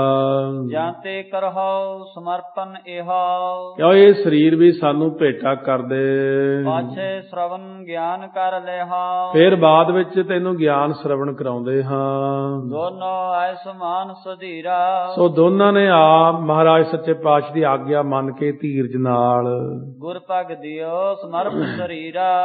ਗੁਰਾਂ ਦੇ ਚਰਨਾਂ ਤੇ ਆਪਣਾ ਸਰੀਰ ਵੀ ਅਰਪਣ ਕਰ ਦਿੱਤਾ। ਅਬ ਕਿਆ ਰਹੋ ਤੁਮਾਰੇ ਪਾਸੂ। ਹੁਣ ਤੁਹਾਡੇ ਕੋਲ ਕੀ ਰਹਿ ਗਿਆ ਬਾਕੀ? ਦੇਹੋ ਬਤਾਏ ਬਚਨ ਕਹਿ ਆਸੂ। ਕਹਿੰਦੇ ਦੱਸੋ ਹੁਣ ਛੇਤੀ ਤੁਹਾਡੇ ਕੋਲ ਕੀ ਹੈ? ਸੁਨ ਕਰ ਦੋਨੋਂ ਬੈਨ ਅਲਾਵਾ। ਸੁਣ ਕੇ ਦੋਨਾਂ ਨੇ ਇਸ ਤਰ੍ਹਾਂ ਬਚਨ ਕਹੇ। ਅਬ ਤੋ ਅੰਤ ਹੈ ਕਰਨ ਰਹਾਵਾ। ਕਹਿੰਦੇ ਜੀ ਹੁਣ ਤਾਂ ਅੰਦਰ ਜਿਹੜਾ ਮੁਰਾਦ ਮਨ ਬੁੱਧ ਚਿੱਤ ਹੰਕਾਰ ਅੰਤਹਿਕਰਨ ਹੁੰਦਾ ਜਿਹੜਾ, ਇਹ ਰਹਿ ਗਿਆ ਅੰਦਰ ਹੁਣ। ਜਾਂ ਤੇ ਦੂਜੇ ਵਸਤ ਨ ਕੋਈ। ਇਸ ਕਰਕੇ ਦੂਜੀ ਜਿਹੜੀ ਚੀਜ਼ ਹੈ ਸਾਡੇ ਕੋਲ ਨਹੀਂ ਹੈ। ਕਿ ਜੋ ਹਮ ਟਿਕ ਭਾਖੀ ਸੋਈ। ਜਿਹੜੀ ਚੀਜ਼ ਸਾਡੇ ਕੋਲ ਸੀ ਉਹ ਅਸੀਂ ਦੱਸ ਦਿੱਤੀ ਹੈ। ਸ੍ਰੀ ਗੁਰੂ ਬੋਲੇ ਬਹੁਰ ਪਰਵੀਨਾ। ਪ੍ਰਵੀਨ ਸਿਆਣੇ ਸਤਿਗੁਰੂ ਫੇਰ ਬੋਲੇ, ਜੈ ਪੀ ਪੰਚ ਤਤ ਨੈ ਕੀਨਾ। ਇਹ ਵੀ ਪੰਜਾਂ ਤੱਤਾਂ ਨੇ ਕੀਤਾ ਹੈ ਪੈਦਾ। ਜਾਂ ਕੋ ਕਾਰਨ ਹੋਏ ਅਸਤਸ ਅਸਤ ਹੈ। ਇਸ ਕਰਕੇ ਇਹ ਕਾਰਨ ਅਸਤ ਹੈ। ਇੱਕ ਹੁੰਦਾ ਸੱਤ ਤੇ ਇੱਕ ਹੁੰਦਾ ਅਸਤ। ਇਹ ਵੀ ਪੰਜਾਂ ਤੱਤਾਂ ਤੋਂ ਹੀ ਬਣਿਆ ਮਨ ਬੁੱਧ ਚਿੱਤ ਹੰਕਾਰ। ਇਸ ਕਰਕੇ ਇਹ ਵੀ ਅਸਤ ਰੂਪ ਹੈ। ਜੋ ਕਾਰਜ ਹੈ ਵਿਖਿਆਤ ਸੱਤਾ। ਹੁਣ ਜਿਹੜਾ ਕਾਰਜ ਤੈਨੂੰ ਇਹ ਦੀਂਦਾ ਹੈ ਕਿ ਇਹ ਸੱਚਾ ਨਹੀਂ ਹੈ, ਮਨ ਬੁੱਧ ਚਿੱਤ ਹੰਕਾਰ ਵੀ ਚਾਰੇ ਸੱਚੇ ਨਹੀਂ ਹੈ। ਤਾਂਤੇ ਅੰਤ ਹੈ ਕਰਨ ਜੋ ਥਾਰੋ। ਇਸ ਕਰਕੇ ਜਿਹੜਾ ਅੰਦਰਲਾ ਤੇਰਾ ਅੰਤ ਹੈ ਕਰਨ ਹੈ, ਸੋ ਅਬ ਦੇ ਕਰ ਹਿਰਦੈ ਵਿਸਾਰੋ। ਉਹ ਹੁਣ ਤੂੰ ਸਾਨੂੰ ਅਰਪਣ ਕਰਕੇ ਤੇ ਭੁੱਲ ਜਾ। ਬਸ ਮਨ ਬੁੱਧ ਚਿੱਤ ਹੰਕਾਰ ਇਹ ਚਾਰੇ ਚੀਜ਼ਾਂ ਸਾਨੂੰ ਦੇ ਦੇ ਤੇ ਤੂੰ ਚੁੱਪ ਕਰਕੇ ਹੁਣ ਭੁੱਲ ਜਾ ਵੀ ਕੋਈ ਹੈ ਸੀ ਮੇਰੇ ਕੋਲ ਇਹ। ਪੁਨ ਤੁਮ ਗਿਆਨਾਨੰਦ ਸਮਾਵਹ। ਫਿਰ ਤੁਸੀਂ ਗਿਆਨਾਨੰਦ ਵਿੱਚ ਸਮਾ ਜਾਓ। ਸੰਸੈ ਹੋਏ ਜੋ ਹਮਹਿ ਬਤਾਵਹ। ਫਿਰ ਦੱਸੀ ਜੇ ਕੋਈ ਸੰਸਾ ਉੱਠਦਾ ਮਨ ਦੇ ਅੰਦਰ, ਫਿਰ ਦੱਸੀ ਮੈਨੂੰ। ਅਸ ਪ੍ਰਕਾਰ ਜਬ ਗੁਰ ਕੈ ਵਰਨਾ। ਇਸ ਤਰ੍ਹਾਂ ਮਹਾਰਾਜ ਸੱਚੇ ਪਾਤਸ਼ਾਹ ਨੇ ਜਦੋਂ ਇਹ ਉਹਨਾਂ ਨੂੰ ਦੱਸਿਆ, ਸੋ ਮਹਾਰਾਜ ਨੇ ਬਚਨ ਕੀਤਾ, ਅੰਤ ਹੈ ਕਰਨ ਸਮਰਪਾਉ ਚਰਨਾ। ਉਹਨਾਂ ਨੇ ਆਪਣਾ ਅੰਤਹਿਕਰਨ ਸਤਿਗੁਰੂ ਦੇ ਚਰਨਾਂ ਅੰਦਰ ਸਮਰਪਣ ਕਰ ਦਿੱਤਾ। ਮਨ ਬੁੱਧ ਚਿੱਤ ਹੰਕਾਰ। ਜਬ ਧਨ ਤਨ ਮਨ ਦੀਨ ਚੜਾਏ। ਜਦੋਂ ਧਨ ਦੇਤਾ, ਘਰ ਦੇਤਾ, ਸਰਬੰਸ ਦੇਤਾ, ਸਰੀਰ ਦੇਤਾ, ਮਨ ਵੀ ਗੁਰੂ ਦੇ ਚਰਨਾਂ ਚ ਅਰਪਣ ਕਰ ਦਿੱਤਾ। ਨਾਨਕ ਜੀ ਤਵ ਗਿਰਾ ਅਲਾਈ। ਧੰਨ ਗੁਰੂ ਨਾਨਕ ਦੇਵ ਜੀ ਨੇ ਉਸ ਵਕਤ ਫਿਰ ਬਚਨ ਕਿਹਾ, ਜੋ ਸੰਸਾ ਅਬ ਤੁਮ ਉਰ ਮਾਹੀ। ਜਿਹੜਾ ਸੰਸਾ ਹੁਣ ਤੇਰੇ ਮਨ ਦੇ ਵਿੱਚ ਹੈ, ਹੁਣ ਬੋਲ। ਕਹ ਲਿਓ ਉਤਰ ਸਭ ਤਾਹੀ। ਹੁਣ ਦੱਸ ਕੀ ਸੰਸਾ ਹੈ, ਫਿਰ ਉੱਤਰ ਦਈਏ। ਸਭ ਸੰਕਲਪ ਉਠਾਵਾ ਦੋ। ਉਸ ਵਕਤ ਦੋਵਾਂ ਨੇ ਸੰਕਲਪ ਉਠਾਇਆ। ਜੋ ਸੰਸਾ ਹੋਏ ਭਾਖੈ ਸੋ। ਜੋ ਸੰਸਾ ਹੋਵੇ ਸੋ ਦੱਸੋ ਸਾਨੂੰ। ਗੁਰੂ ਭਨੈ ਸੰਕਲਪ ਹੈ ਜੋ। ਮਹਾਰਾਜ ਜੀ ਕਹਿਣ ਲੱਗੇ ਜਿਹੜਾ ਸੰਕਲਪ ਹੈ ਅੰਦਰ, ਮਨ ਕੋ ਧਰਮ ਜਾਣੀਏ ਸੋ। ਮਨ ਦਾ ਧਰਮ ਜਾਣੋ, ਸੰਕਲਪ ਕਰਨਾ ਹੈ। ਮਨ ਤਾ ਹਮ ਹੈ ਸਮਰਪਣ ਕੀਨਾ। ਉਹ ਸੰਕਲਪ ਕਾਹਦੇ ਨਾਲ ਕਰਦੇ ਹੋ? ਮਨ ਤਾਂ ਤੁਸੀਂ ਸਾਨੂੰ ਦੇਤਾ, ਇਹਦੇ ਨਾਲ ਸੰਕਲਪ ਕਿਉਂ ਕਰਦੇ ਹੋ? ਜਦੋਂ ਜਿਹੜੀ ਚੀਜ਼ ਸਾਨੂੰ ਦੇਤੀ ਹੈ, ਉਹ ਸੰਕਲਪ ਤਾਂ ਤੁਹਾਡਾ ਕਰਨ ਦਾ ਅਧਿਕਾਰ ਹੀ ਨਹੀਂ ਰਿਹਾ, ਕਿਉਂਕਿ ਮਨ ਤਾਂ ਤੁਸੀਂ ਸਾਨੂੰ ਦੇ ਦਿੱਤਾ ਹੈ। ਨਿਜ ਕਾਰਜ ਹਿਤ ਕਿਉ ਪੁਨ ਲੀਨਾ। ਤੁਸੀਂ ਫਿਰ ਆਪਣੇ ਕੰਮ ਵਾਸਤੇ ਮਨ ਸਾਤੋਂ ਵਾਪਸ ਕਿਉਂ ਲੈ ਲਿਆ? ਬਿਲਕੁਲ ਨਹੀਂ ਸੰਕਲਪ ਕਰਨਾ ਕੋਈ। ਗੁਰ ਕੋ ਭੇਟ ਦੇਹ ਵਤ ਜੋ ਜਨ। ਜਿਹੜਾ ਬੰਦਾ ਗੁਰੂ ਨੂੰ ਮਨ ਭੇਟਾ ਦੇ ਚੁੱਕਿਆ ਤਾਂ ਮਨ ਨਾਲ ਸੰਕਲਪ ਕਿਉਂ ਕੀਤਾ, ਵਾਪਸ ਕਿਉਂ ਲੈ ਲਿਆ ਹੁਣ ਇਹ? ਪੁਨ ਤੇ ਸੰਗ ਨ ਕਸੁ ਪਰ ਜੋ ਪ੍ਰੋਜਨ। ਕਿਉਂਕਿ ਉਹਦੇ ਨਾਲ ਤਾਂ ਹੁਣ ਕੋਈ ਪ੍ਰਯੋਜਨ ਨਹੀਂ ਨਾ ਰਹਿ ਗਿਆ ਮਨ ਦਾ ਤੁਹਾਡਾ। ਨਹਿ ਸੰਕਲਪ ਉਠਾਵੋ ਕੋ। ਆਪਣੇ ਮਨ ਦੇ ਅੰਦਰ ਕੋਈ ਸੰਕਲਪ ਨਾ ਉਠਾਓ, ਕਿਉਂਕਿ ਮਨ ਗੁਰੂ ਅਰਪਣ ਕੀਤਾ ਹੋਇਆ। ਨਿਸ਼ਚੈ ਕਰਨ ਲਗੇ ਪੁਨ ਦੋ। ਫਿਰ ਦੋਨੋਂ ਜਾਣੇ ਨਿਸ਼ਚੈ ਕਰਨ ਲੱਗੇ। ਜੈ ਤੇ ਸਤ ਬਚਨ ਸੁਖ ਕਰ ਕੋ। ਸੋ ਇਸ ਕਰਕੇ ਇਹ ਜਿਹੜਾ ਬਚਨ ਹੈ ਨਾ, ਸੁਖ ਦਾਤੇ ਦਾ ਹੈ। ਮਨ ਹਮ ਕੀਨ ਸਮਰਪਣ ਗੁਰ ਕਾ। ਬਈ ਗੱਲ ਤਾਂ ਸਹੀ ਆ ਭਈ, ਅਸੀਂ ਜਿਹੜਾ ਮਨ ਹੈ ਇਹ ਜਦੋਂ ਗੁਰੂ ਨੂੰ ਦੇ ਦਿੱਤਾ, ਫਿਰ ਇਹਦੇ ਨਾਲ ਸੰਕਲਪ ਕਿਉਂ ਉਠਾਈਏ? ਲਖ ਤਿਨ ਉਰਕੀ ਪੰਕਜ ਨੈਨਾ। ਉਹਨਾਂ ਦੇ ਮਨ ਦੀ ਗੱਲ ਜਾਣ ਕਰਕੇ ਗੁਰੂ ਸਾਹਿਬ ਨੇ ਸ੍ਰੀ ਮੁਖ ਤੇਵ ਉਚਰੇ ਬੈਨਾ। ਉਸ ਵਕਤ ਮਹਾਰਾਜ ਨੇ ਇਹ ਬਚਨ ਕਹੇ, ਅਬ ਤੁਮ ਨਿਸ਼ਚਾ ਧਾਰਤ ਜੋ। ਹੁਣ ਤੁਸੀਂ ਜਿਹੜਾ ਮਨ ਦੇ ਅੰਦਰ ਨਿਸ਼ਚਾ ਧਾਰਨ ਕੀਤਾ ਹੈ, ਜਹ ਤੋ ਧਰਮ ਬੁੱਧ ਕਹੋ। ਇਹ ਤਾਂ ਬੁੱਧੀ ਦਾ ਧਰਮ ਹੈ। ਬੁੱਧੀ ਤਾਂ ਥੋਤੋਂ ਅਸੀਂ ਪਹਿਲਾਂ ਹੀ ਲੈ ਲਈ ਹੈ, ਮਨ ਵੀ ਦੇਤਾ, ਬੁੱਧੀ ਵੀ ਦੇਤੀ। ਇਹ ਨਿਸ਼ਚਾ ਕਾਹਦੇ ਨਾਲ ਕਰਦੇ ਹੋ? ਕਿਉਂਕਿ ਬੁੱਧੀ ਨਿਸ਼ਚਾ ਕਰਾਉਂਦੀ ਹੁੰਦੀ ਆ। ਬੁੱਧੀ ਇਹ ਨਿਸ਼ਚਾ ਕਰਾਉਂਦੀ ਹੈ ਵੀ ਸੰਸਾਰ ਸੱਚਾ ਹੈ, ਮੈਂ ਸੱਚਾ ਹਾਂ, ਮੇਰਾ ਸਰੀਰ ਸੱਚਾ ਹੈ, ਇਹ ਘਰ ਸੱਚਾ ਹੈ, ਇਹ ਦੁਨੀਆ ਸੱਚੀ ਹੈ। ਬੁੱਧੀ ਨਿਸ਼ਚਾ ਕਰਾਉਂਦੀ ਹੈ। ਨਿਸ਼ਚਾ ਕਿਉਂ ਕੀਤਾ? ਇਹ ਬੁੱਧੀ ਸਾਡੀ ਸਾਨੂੰ ਤੁਸੀਂ ਦੇ ਚੁੱਕੇ ਹੋ, ਇਸ ਕਰਕੇ ਬੁੱਧੀ ਸਾਡੇ ਕੋਲ ਰਹਿਣ ਦਿਓ। ਹੁਣ ਸੋ ਦੀਨੀ ਗੁਰ ਦਛਨ ਮਾਹੀ। ਉਹ ਤਾਂ ਤੁਸੀਂ ਗੁਰੂ ਦਛਣਾ ਵਿੱਚ ਦੇ ਹੀ ਚੁੱਕੇ ਹੋ। ਅਬ ਤੁਮ ਧਰਮ ਗਹ ਤਹਿ ਕਾਹੀ। ਇਸ ਕਰਕੇ ਤੁਸੀਂ ਉਹ ਜਿਹੜਾ ਹੈ ਉਹਦਾ, ਇਹ ਤੁਹਾਡਾ ਧਰਮ ਨਹੀਂ ਹੈ ਵਾਪਸ ਲੈਣ ਦਾ। ਚੀਜ਼ ਜਦੋਂ ਦੇਤੀ ਇੱਕ ਵਾਰੀ, ਸੁਨ ਇਵ ਦੋਨੋਂ ਚਿਤ ਬਨ ਲਾਗੇ। ਸੁਣ ਕੇ ਉਹ ਦੋਨੋਂ ਜਾਣੇ ਮਨ ਦੇ ਅੰਦਰ ਚਿਤਵਣ ਲੱਗੇ, ਜਿਨਕੇ ਵੱਡੇ ਭਾਗ ਜਗ ਜਾਗੇ। ਜਿਨ੍ਹਾਂ ਦੇ ਬਹੁਤ ਵੱਡੇ ਭਾਗ ਸੰਸਾਰ 'ਚ ਜਾਗ ਪਏ। ਪੁਨ ਗੁਰ ਕਹੈ ਜੋ ਚਿਤ ਬਨ ਧਾਰੀ। ਫਿਰ ਚਿਤਵਣ ਲੱਗ ਗਏ ਨਾ ਮਨ 'ਚ, ਕਿਉਂਕਿ ਜਿਹੜਾ ਚਿੱਤ ਦਾ ਧਰਮ ਹੈ ਉਹ ਚਿਤਵਣੀ ਕਰਨਾ। ਫਿਰ ਸਤਿਗੁਰੂ ਕਹਿਣ ਲੱਗੇ, ਮਨ ਦੇ ਅੰਦਰ ਚਿਤਵਣੀ ਕਿਉਂ ਕਰਦੇ ਹੋ? ਚਿੱਤ ਜਦੋਂ ਤੁਸੀਂ ਸਾਨੂੰ ਦੇਤਾ ਆਪਣਾ, ਤੇ ਚਿਤਵਣੀ ਕਿਉਂ ਕੀਤੀ ਹੈ ਹੁਣ? ਇਸ ਕਰਕੇ ਚਿਤਵਣੀ ਕਰਨੀ ਵੀ ਬੰਦ ਕਰ ਦਿਓ ਅੰਦਰੋਂ। ਯਹੀ ਧਰਮ ਹੈ ਚਿਤ ਮਝਾਰੀ। ਇਹੀ ਧਰਮ ਹੈ ਚਿੱਤ ਦਾ। ਸੋ ਪੀ ਹਮਕੋ ਤੁਮਨੇ ਦੀਨਾ। ਉਹ ਵੀ ਤੁਸੀਂ ਸਾਨੂੰ ਦੇ ਦਿੱਤਾ ਹੈ। ਕਿਉਂ ਅਬ ਉਰ ਮੈਂ ਚਿਤ ਬਨ ਕੀਨਾ। ਕਿਉਂ ਮਨ ਦੇ ਅੰਦਰ ਚਿਤਵਣੀ ਕੀਤੀ ਹੈ? ਬਹੁਰ ਵਿਚਾਰਤ ਹਉ ਮੈਂ ਦੋ। ਫਿਰ ਤੁਸੀਂ ਇਹ ਵਿਚਾਰਦੇ ਹੋ, ਸੋ ਹਾਂ ਮੈਂ ਦੋ, ਹਉ ਮੈਂ ਕਰਦੇ ਹੋ, ਮੈਂ ਇਹ ਦੋਨੋਂ ਜਾਣੇ ਵਿਚਾਰਦੇ ਹੋ ਮਨ 'ਚ ਕਿ ਮੈਂ ਹਾਂ, ਮੈਂ ਝੰਡਾ ਹਾਂ, ਮੈਂ ਇੰਦਰ ਸੈਨ ਹਾਂ। ਇਹ ਕਿਉਂ ਵਿਚਾਰਦੇ ਹੋ? ਮਨ ਬੁੱਧ ਚਿੱਤ ਅਰਪੇ ਹਮ ਸੋ। ਜਦੋਂ ਤੁਸੀਂ ਆਪਣਾ ਮਨ ਵੀ ਅਰਪਣ ਕਰਤਾ, ਬੁੱਧੀ ਵੀ ਸਾਨੂੰ ਦੇਤੀ, ਚਿੱਤ ਵੀ ਅਰਪਣ ਕਰ ਦਿੱਤਾ। ਭੰਤ ਗੁਰੂ ਹਉ ਮੈਂ ਤੁਮ ਕੀਨੀ। ਹੁਣ ਸਤਿਗੁਰੂ ਕਹਿਣ ਲੱਗੇ, ਫਿਰ ਹਉਮੈ ਕਿਉਂ ਕੀਤੀ ਆ ਵੀ ਅਸੀਂ ਹਾਂ? ਸੋ ਤੋ ਹਮ ਕਹਾ ਪੂਰਬ ਦੀਨੀ। ਕਿਉਂਕਿ ਉਹ ਤਾਂ ਤੁਸੀਂ ਸਾਨੂੰ ਪਹਿਲਾਂ ਹੀ ਦੇ ਚੁੱਕੇ ਹੋ। ਅੰਤః ਕਰਨ ਸਰੂਪ ਸੋ ਚਾਰ। ਕਿਉਂਕਿ ਅੰਤଃ ਕਰਨ ਦੇ 4 ਹੀ ਸਰੂਪ ਹੁੰਦੇ ਨੇ। ਅੰਦਰ ਇਹ ਮਨ ਬੁੱਧ ਚਿੱਤ ਹੰਕਾਰ ਅੰਤଃ ਕਰਨ ਹੀ ਦੇ ਦਿੱਤਾ। ਸੋ ਦੇ ਡਾਰੇ ਹਿਰਦੈ ਵਸਾਰੋ। ਉਹ ਤੁਸੀਂ ਸਾਨੂੰ ਅਰਪਣ ਕਰਤੇ ਆ, ਮਨ ਚੋਂ ਵਿਸਾਰ ਦਿਓ। ਹੁਣ ਇਨ ਤੇ ਪਰੈ ਜੋ ਹਵੈ ਸੰਦੇਹੂ। ਇਹਨਾਂ ਤੋਂ ਪਰੇ ਜਿਹੜਾ ਹੁਣ ਕੋਈ ਹੋਰ ਸ਼ੰਕਾ ਉਹ ਦੱਸੋ। ਕਹੋ ਹਮ ਸੋ ਉੱਤਰ ਅਬ ਲੇਹੂ। ਹੁਣ ਸਾਤੋਂ ਉੱਤਰ ਲਿਓ, ਸਾਨੂੰ ਦੱਸੋ ਵੀ ਕੀ ਹੁਣ ਸੋਚਦੇ ਹੋ। ਇਸ ਪ੍ਰਕਾਰ ਕਿ ਸੁਣ ਕਰ ਬੈਨਾ। ਇਸ ਤਰ੍ਹਾਂ ਦੇ ਬਚਨ ਸੁਣ ਕਰਕੇ ਕਰਹਿ ਵਿਚਾਰ ਜੋ ਇੰਦਰ ਹੈ ਸੈਨਾ। ਸੋ ਇੰਦਰ ਸੈਨ ਜਿਹੜਾ ਵਿਚਾਰ ਕਰਦਾ ਸੀ ਮਨ 'ਚ, ਬੈਠੇ ਤਬ ਹੀ ਲਗੇ ਸਮਾਦਾ। ਹੁਣ ਕੋਈ ਅੰਦਰ ਸੰਕਲਪ ਨਹੀਂ ਰਿਹਾ, ਕਿਉਂਕਿ ਘਰ ਦੇਤਾ, ਕੰਮ ਖਤਮ। ਧਨ ਦੌਲਤ ਸਰਬੰਸ ਦੇਤਾ, ਕੰਮ ਖਤਮ ਹੋ ਗਿਆ। ਉਹਦਾ ਵੀ ਉਹ ਵੀ ਕੰਮ ਮੁੱਕ ਗਿਆ। ਹੁਣ ਮਹਾਰਾਜ ਨੇ ਮੰਗਿਆ ਸਰੀਰ ਵੀ ਦੇਤਾ, ਮਨ ਬੁੱਧ ਚਿੱਤ ਹੰਕਾਰ ਵੀ ਦੇਤਾ। ਹੁਣ ਕੀ ਸੋਚਣ? ਅੰਦਰ ਸੋਚ ਨਹੀਂ ਸਕਦੇ, ਕਿਉਂਕਿ ਜਿਹੜੀ ਚੀਜ਼ ਆਪਾਂ ਦੇਤੀ ਆ, ਮਹਾਰਾਜ ਕਹਿੰਦੇ ਜਿਹੜੀ ਅਰਪਣ ਕਰਤਾ ਮਨ, ਉਹਦੇ ਨਾਲ ਸੰਕਲਪ ਨਹੀਂ ਕਰ ਸਕਦਾ ਤੂੰ, ਕਿਉਂਕਿ ਗੁਰੂ ਨੂੰ ਦੇਤਾ। ਬੁੱਧੀ ਨਾਲ ਨਿਸ਼ਚਾ ਨਹੀਂ ਕਰ ਸਕਦਾ, ਚਿੱਤ ਨਾਲ ਚਿਤਵਣੀ ਨਹੀਂ ਕਰ ਸਕਦਾ, ਤੇ ਫਿਰ ਹੰਕਾਰ ਨਹੀਂ ਕਰ ਸਕਦਾ। ਇਹ ਸਾਰੀ ਚੀਜ਼ ਜਦੋਂ ਗੁਰੂ ਨੂੰ ਦੇਤੀ, ਤੇਰੇ ਕੋਲ ਕੀ ਰਹਿ ਗਿਆ? ਸਮਾਧੀਆਂ ਲੱਗ ਗਈਆਂ ਦੋਨਾਂ ਜਾਣਿਆਂ ਦੀਆਂ। ਕਿਉਂਕਿ ਬਹੁਤ ਉੱਤਮ ਜਗਿਆਸੂ ਨੂੰ ਉਪਦੇਸ਼ ਹੁੰਦਾ ਇਹ, ਆਮ ਬੰਦੇ ਲਈ ਨਹੀਂ ਵੈਸੇ ਹੁੰਦਾ ਇਹ ਉਪਦੇਸ਼। ਜਿਹਨੇ ਬਹੁਤ ਕਮਾਈ ਕੀਤੀ ਹੁੰਦੀ ਹੈ, ਉਹਨੂੰ ਗੁਰੂ ਇਸ ਤਰ੍ਹਾਂ ਉਪਦੇਸ਼ ਦੇ ਕੇ ਨਾਲ ਉਹਦੀ ਅਵਸਥਾ ਬਣਾ ਦਿੰਦਾ। ਸਿੱਖਿਓ ਆਤਮਾ ਰੂਪ ਅਵਾਦਾ। ਕਿਉਂਕਿ ਜਦੋਂ ਸਾਰੀਆਂ ਚੀਜ਼ਾਂ ਤੋਂ ਪਾਸੇ ਹੋ ਗਏ, ਤਾਂ ਇਹਨਾਂ ਨੇ ਜਿਹੜੀ ਅਪਾਰ ਅਵਛਿੰਨ ਅਵਿਨਾਸੀ ਆਤਮਾ ਸੀ ਅੰਦਰ, ਉਹ ਫਿਰ ਦੇਖ ਲਈ ਅੰਦਰ। ਇਸ ਵਿਦ ਦੇ ਤਨ ਕੋ ਉਪਦੇਸਾ। ਇਸ ਤਰੀਕੇ ਨਾਲ ਉਹਨਾਂ ਨੂੰ ਮਹਾਰਾਜ ਨੇ ਉਪਦੇਸ਼ ਦਿੱਤਾ। ਬੋਲੇ ਬਹੁਰ ਬਚਨ ਜਗਤੇਸਾ। ਫਿਰ ਜਗਤ ਦੇ ਮਾਲਕ ਬਚਨ ਬੋਲੇ, ਅਬ ਹੈ ਕੀਜੈ ਖਾਨ ਆਹਾਰਾ। ਲਓ ਬਈ ਹੁਣ ਪ੍ਰਸ਼ਾਦਾ ਛਕਣਾ ਕਰੋ। ਮੈਂ ਐਸ ਕੋ ਪਾਏ ਵਰਤਾਰਾ। ਭਾਈ ਬਾਲਾ ਜੀ ਕਹਿੰਦੇ ਮੈਂ ਆਗਿਆ ਪਾ ਕੇ ਪ੍ਰਸ਼ਾਦਾ ਵਰਤਾਇਆ। ਸ੍ਰੀ ਗੁਰੂ ਤਵ ਨਿਜ ਕਰ ਮਹਿਲੀਨਾ। ਸ਼੍ਰੋਮਣੀ ਗੁਰਾਂ ਨੇ ਆਪਣੇ ਕਰ ਕਮਲਾਂ 'ਚ ਪ੍ਰਸ਼ਾਦਾ ਲਿਆ। ਭਗਤ ਜਾਨ ਨਿਜ ਅਵਚਨ ਅਚਵਨ ਕੀਨਾ। ਅਚਵਨ ਕੀਨੋ ਤੋਂ ਭਾਵ ਹੁੰਦਾ ਛਕਣਾ ਕੀਤਾ ਆਪਣੇ ਭਗਤ ਜਾਣ ਕੇ ਉਹਨਾਂ ਦੇ ਪ੍ਰਸ਼ਾਦੇ ਨੂੰ। ਨੀਕੋ ਸੰਤ ਹੋਏ ਜਿਹ ਥਾਈ। ਚੰਗੇ ਸੰਤ ਹੁੰਦੇ ਨੇ ਜਿਸ ਥਾਂ।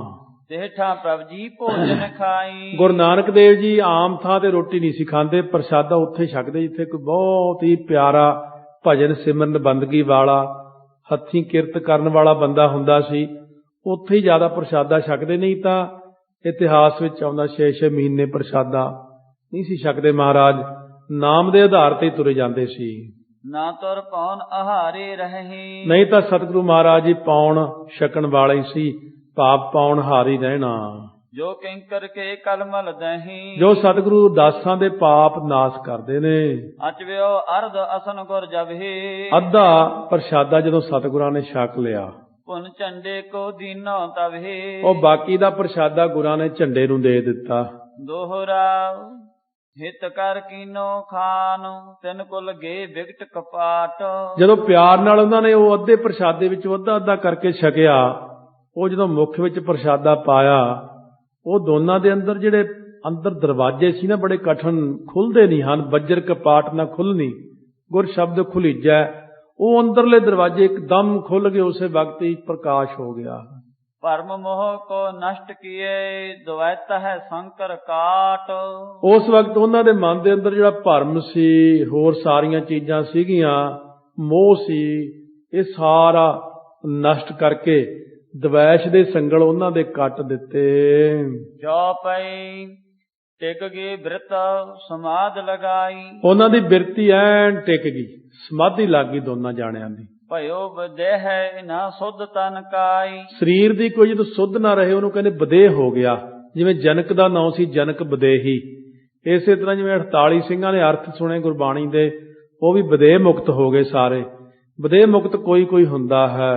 ਦੋਨੋਂ ਬੈਠੇ ਹੋਏ ਅਡੋਲਾ। ਦੋਨੋਂ ਜਾਣੇ ਅਡੋਲ ਹੋ ਕੇ ਬੈਠੇ ਆ। ਗਹਿ ਰਹਿ ਗਏ ਇਕਾ ਜਾਮ ਤਬ ਜਬ ਰਾਤੇ। ਸੋ ਇਸ ਤਰੀਕੇ ਨਾਲ ਉਹਨਾਂ ਨੇ ਆਤਮ ਕੋ ਪਾਏ ਅਮੋਲਾ, ਕਿਉਂਕਿ ਨਿਜ ਆਤਮਾ ਨੂੰ ਪ੍ਰਾਪਤ ਕਰ ਲਿਆ ਅਮੋਲਕ ਨੂੰ।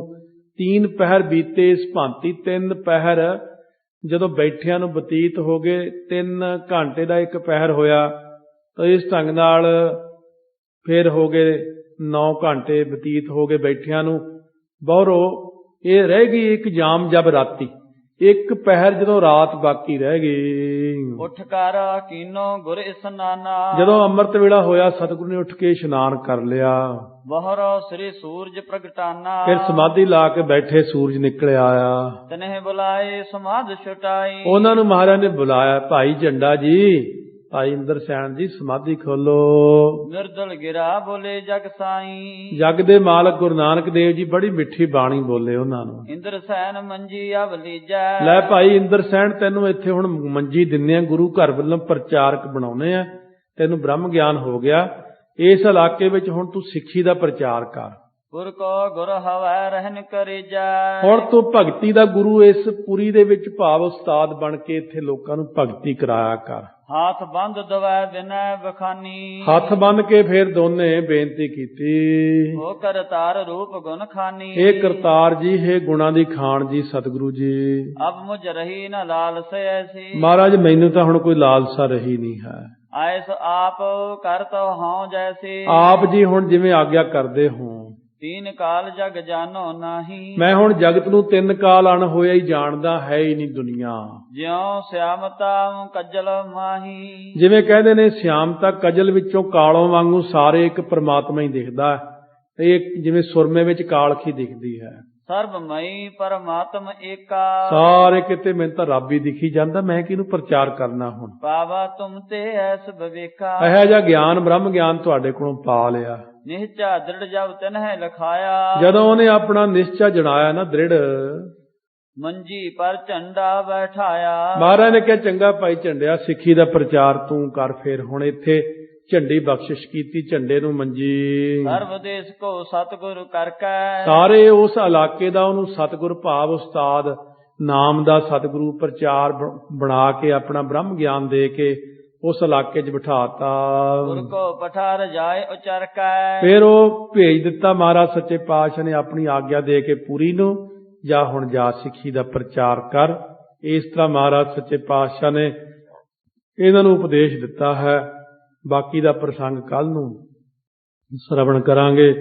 ਜਿਸ ਪ੍ਰਕਾਰ ਮਹਾਰਾਜ ਸੱਚੇ ਪਾਤਸ਼ਾਹ ਕਿਰਪਾ ਕਰਨਗੇ, सतगुरु ने बहुत दुनिया तारी, दूर दूर तक दुनिया तारी, कोई अंत नहीं है इन्नी दुनिया गुरां ने तारी। किसे महापुरख ने लिखिया, तारे गिने जात तेरे तारे ना गिनात है। कहने आसमान दे तारे तां कोई गिण सकदा है, हे गुरु नानक देव जी जे तू तारे उन्हां नूं कोई गिण नहीं सकदा। गुरु नानक देव जी ने बहुत तारे ने, पर आपां भी तरीए तां है, उपदेश जो दिता उन्हां नूं आपां कमाईए, जिस करके अपने उत्ते भी महाराज दी मेहर हो जावे।